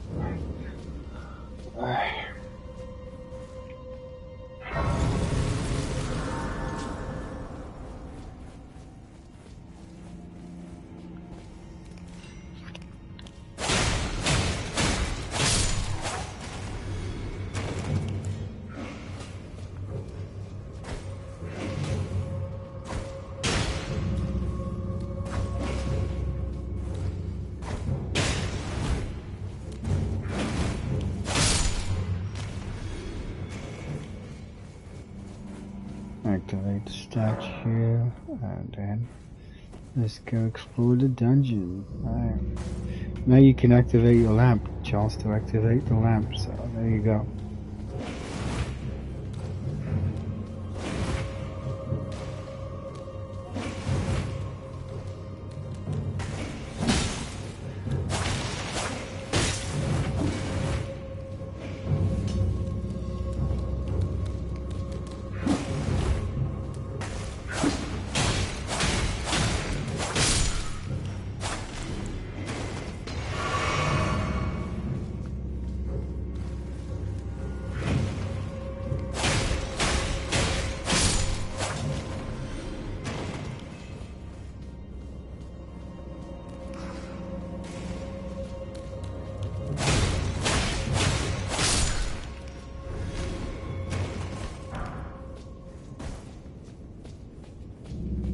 That reminds me, we need to go top up. I'll go upgrade our weapons. Well,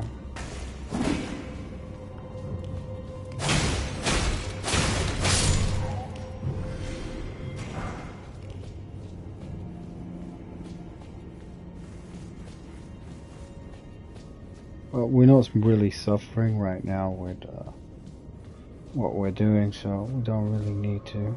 Well, right, this is a trap door, so when you go into on it, see, it goes up. Right, so you want to do is you want to run right across and get into this slot here, because look at that, the spikes. So now you want to run back and then jump off. Alright, so now we're down here.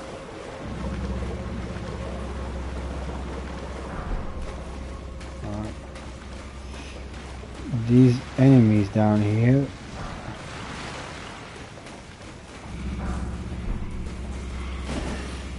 in a normal dungeon, and in most dungeons, most enemies stay dead, right? This is the one dungeon where these guys will keep spawning continuously. They will never stop spawning. So if you want to waste your time killing them, that's your choice. But I recommend leaving them alone and just moving on.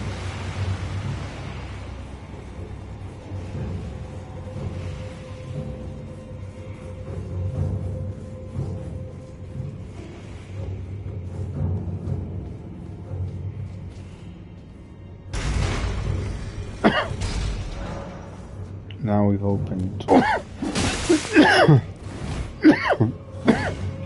Sorry.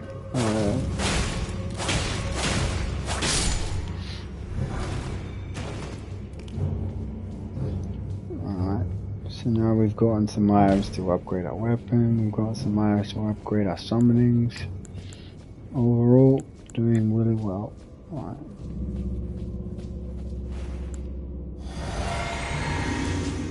We haven't really been having a hard time. And now we have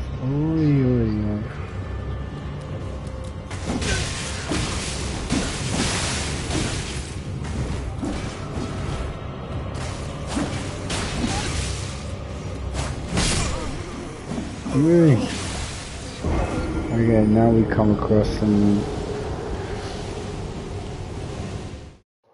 a boss with ads. I didn't expect this one. I totally forgot about this boss fight. But that's fine. Alright.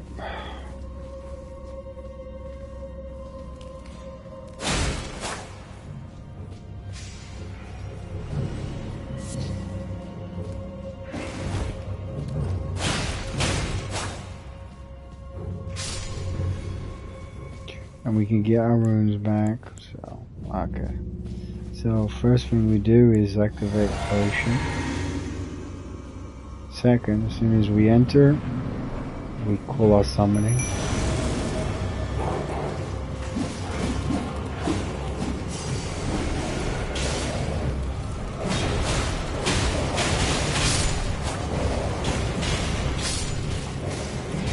Now that they're distracting the boss, you can focus on killing the smaller ones.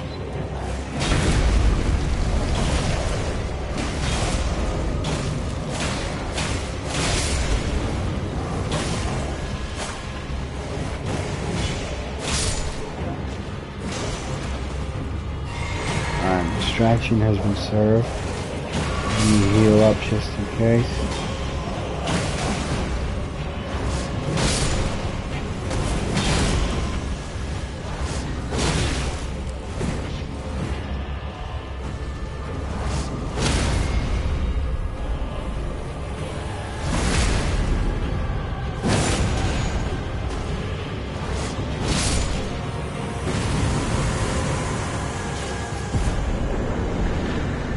So there you have it. Pretty basic, easy way to defeat this boss. The summoning serves us mostly as a distraction. Nothing more. You don't expect them to actually kill the boss.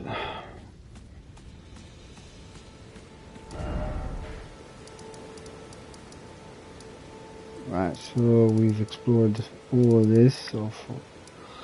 Now we're gonna go back down here. So we'll just teleport straight down. Actually, no, there's one more.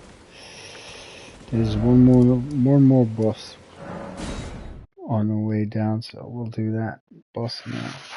Alright. So first we're gonna press the disgrace. Pass time until nightfall.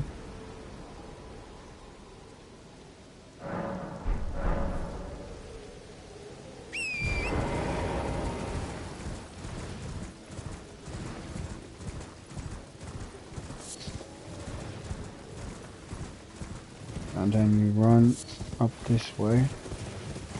Whoops.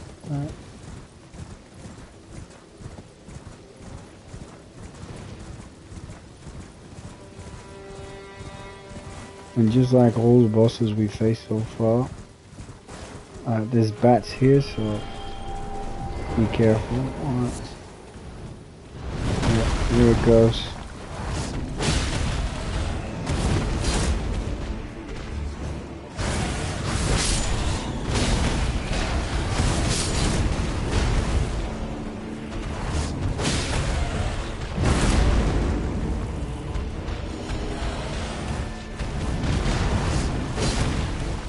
Again, you just kind of want to go into the boss. Well, roll into the boss. Be cute.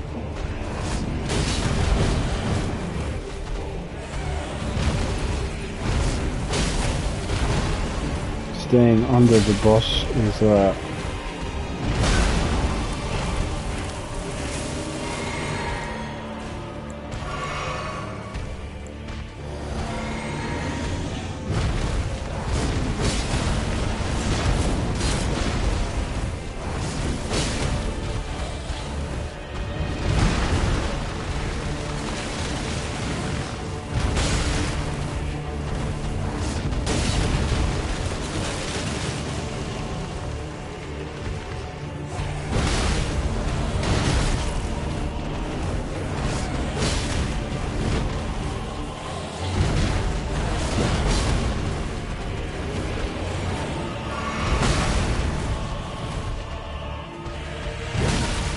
wait. Okay, pull back.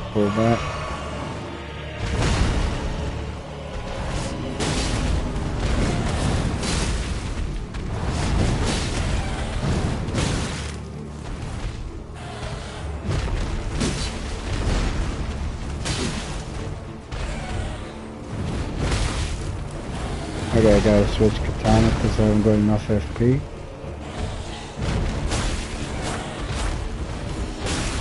Ooh, right. This is the easy version of it.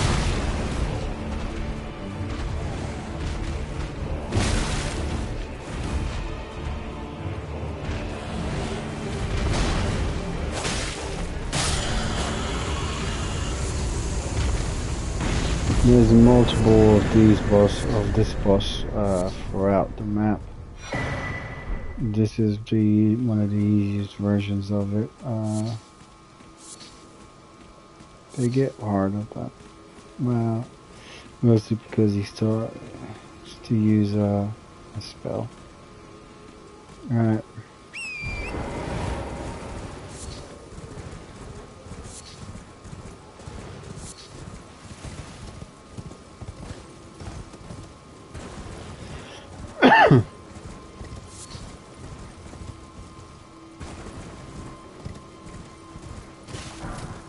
We've already killed the big rock enemy, so we don't have to worry about arrows flying at us. Some of these normal enemies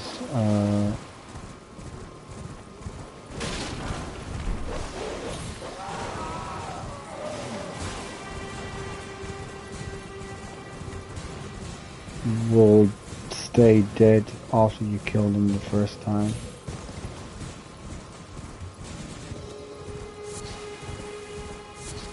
Because they're there for only the purpose. So, you know,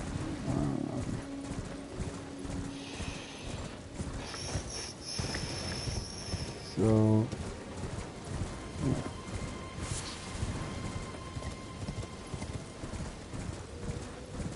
There's another beach over here. Alright.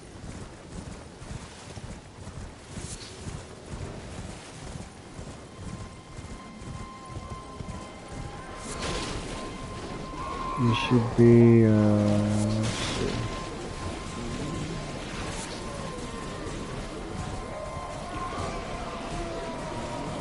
This is I believe a poison lake, or is it a rotten lake?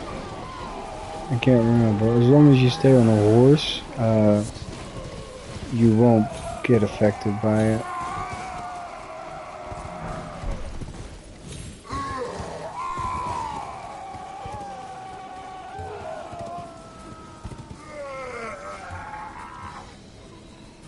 Basically, these guys are getting tortured and they're screaming in pain.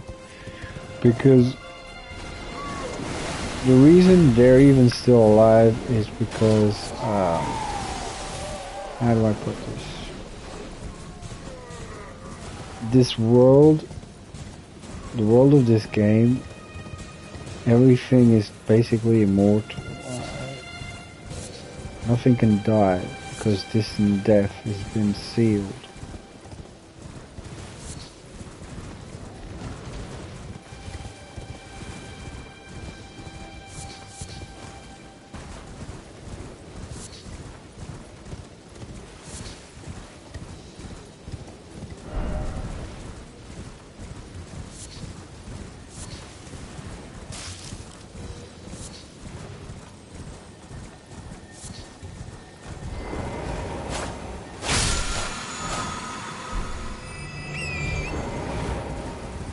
And there's the spell that I was looking for.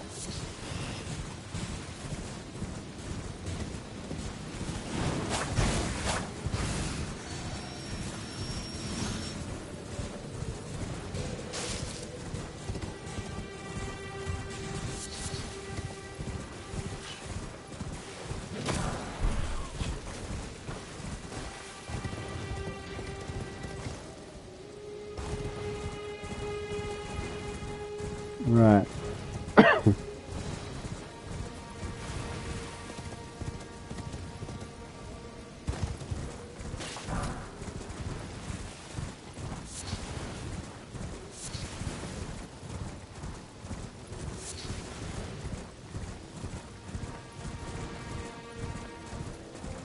Oh, that's that done. So, before we go into the castle, we're going to go back. Well, we can go to the round table, which is here. It's like, remember that cutscene where she said she would transport me here, and so on and so forth. So now I come down here and talk to this guy. You're in youth no matter how you're up. And now I can strengthen my armaments here. So I guess first off, let's increase this one. So now we got a Pro 6 weapon. We can increase this one to +2. So +5, +2. We're not upgrading this.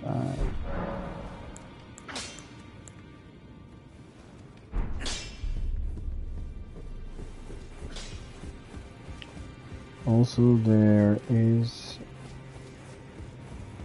another NPC over here that sells stuff.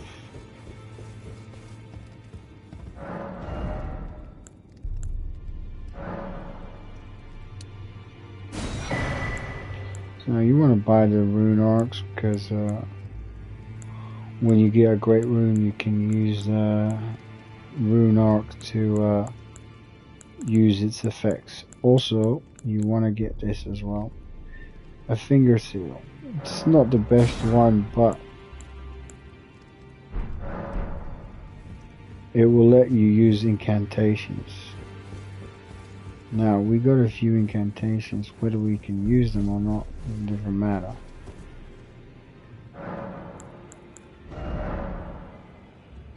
So we got 3 slots so far. And we can't use any of the incantations because we haven't got enough faith to use them.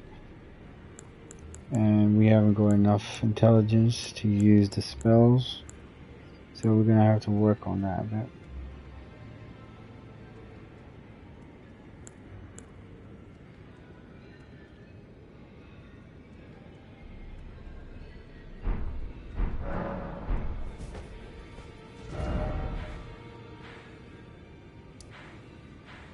Right. Now that we've upgraded our weapons somewhat, let's go back into this castle, right?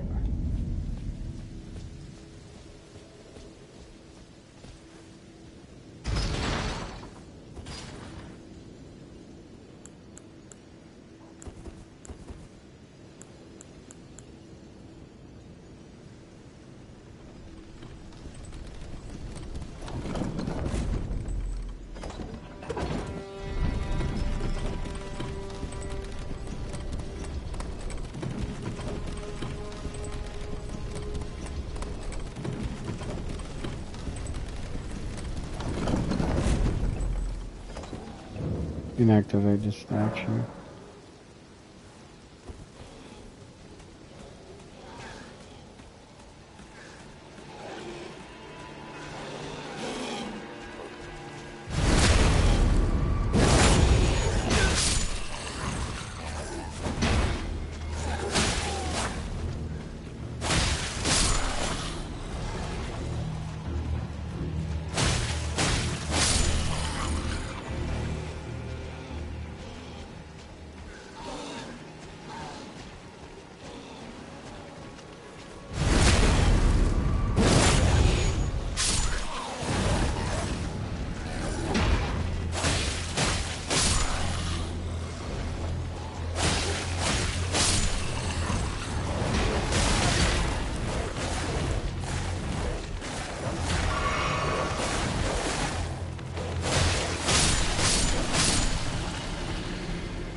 Yeah.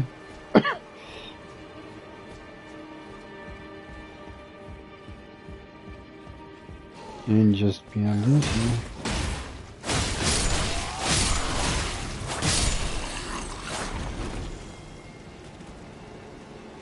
Oh well. And then go up to here.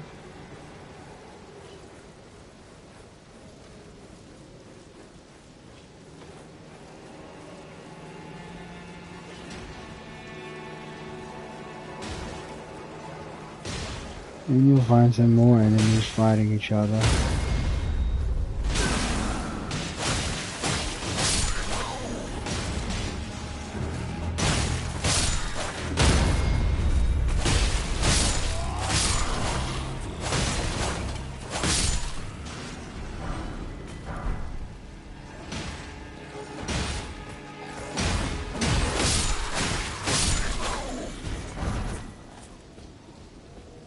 Making for easy killing.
Oh dear. I didn't know these guys had a grab. That's literally the first time I've seen that. Well, yeah.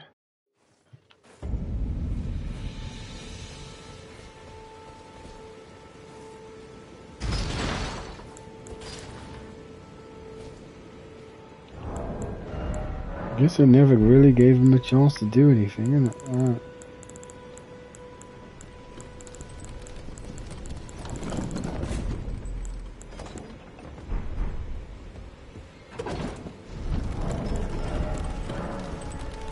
You can use this, it will probably slightly increase your HP at best without a great rune, but it'd just be a waste. Once you get a great rune, then you can use it. Anyways, I took that route to get the items up there. This time I'm just gonna pause right through.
After getting the letter and speaking to that NPC chick,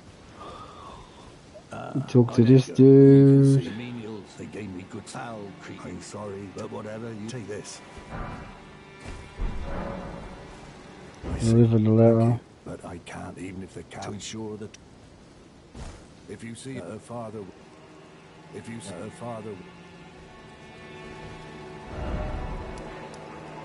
you go back there now. Alright, no.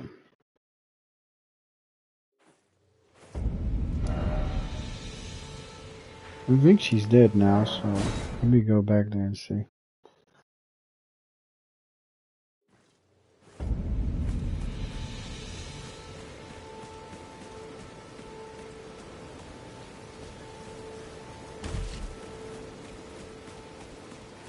Yeah, she's dead.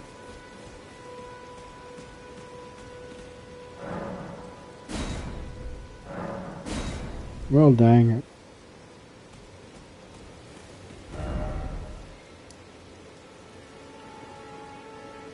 But that's the thing, innit? Right.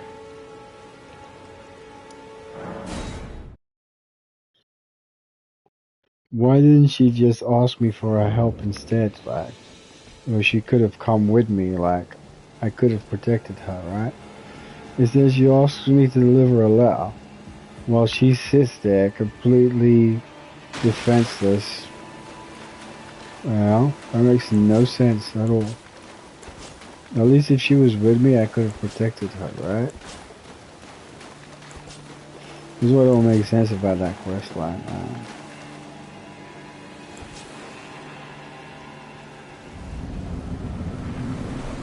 And this ain't about showing off, so I'm gonna do.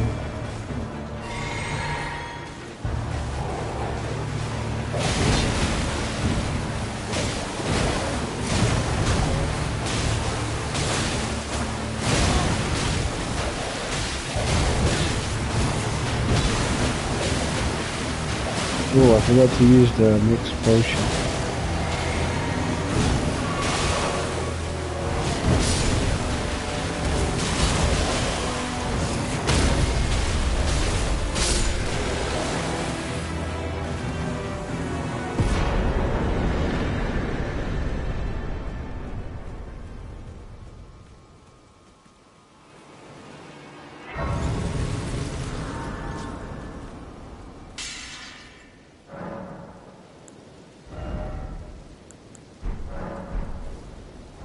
Right, so basically that gave me a new weapon, right? Right. Which is this sword right here, but I can't use it because strength needs to be at 40. Well, I can use it, but you know, I can't use the Oath of Vengeance. So, like, you can use every weapon that you get, you just can't use the skill on it. The annoying part about this is like doing these quests.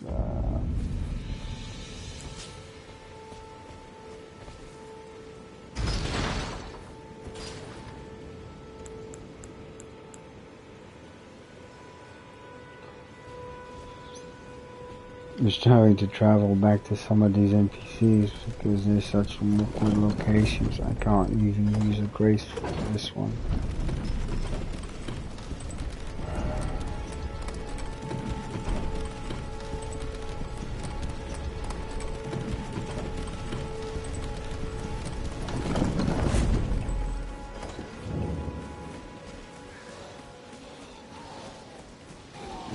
Just run right through.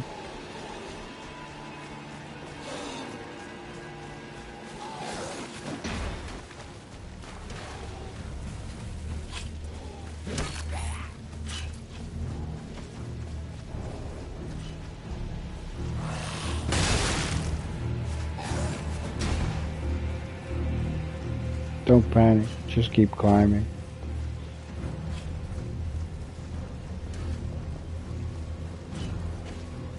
Ignore.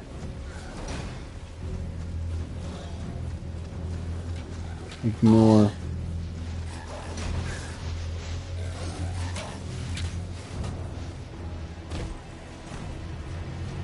Ignore.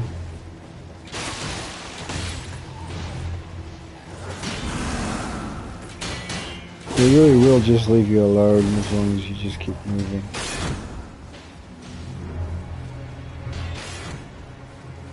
I'm in your keeping the sun no longer on sight. Thanks to you devote my arena as I only hope. She's already dead. Devote my arena as I only hope.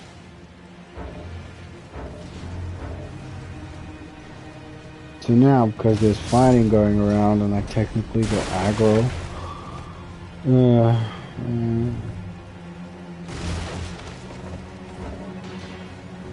have to go lose aggro so I can bring up the map.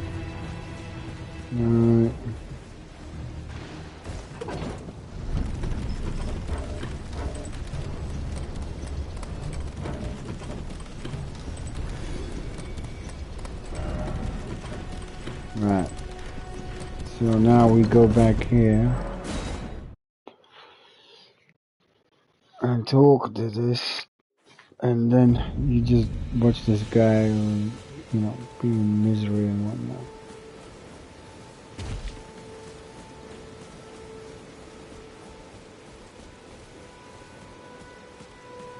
Greener, How could this be? My daughter did fault life. I chose and oh, the foul will hunt them, that's assured.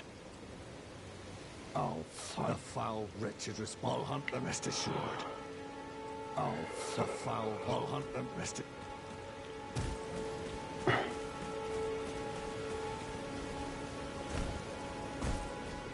Go back and rest at the grace.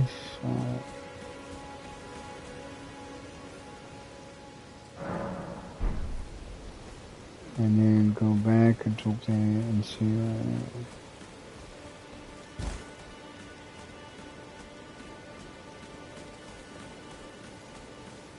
He's gone now. Right.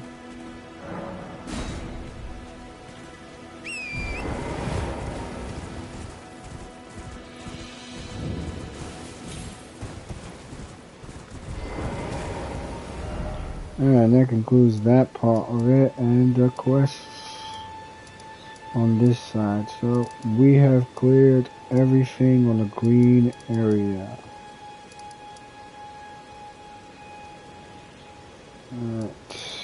Oh, like this is like from, I don't know, say this dungeon all the way around here. Yeah. Yeah. This is the easy part. There's one more dungeon right here, which I'm gonna do. But I'm quite tired, man.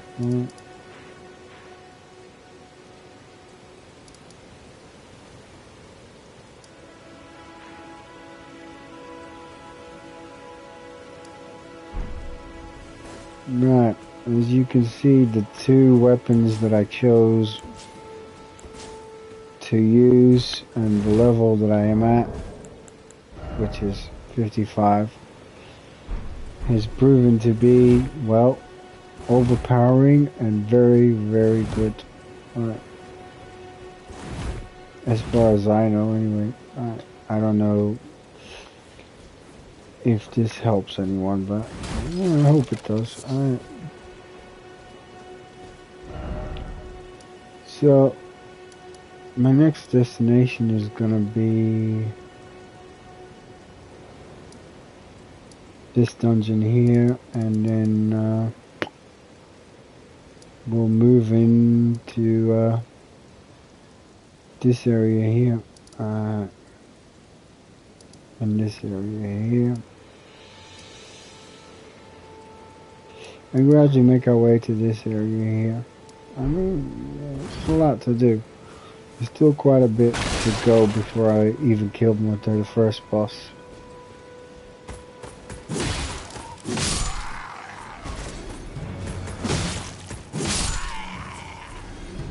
When I say the first boss, I mean like the first major boss.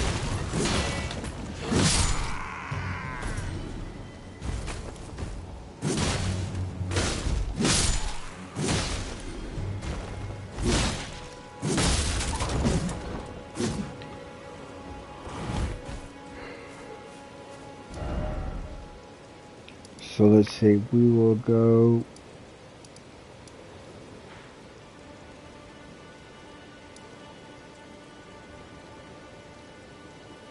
we'll teleport here.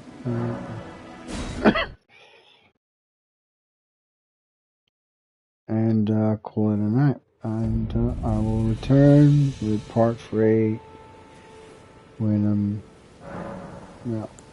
rested up and feeling up to it. Alright. Peace out. Alright.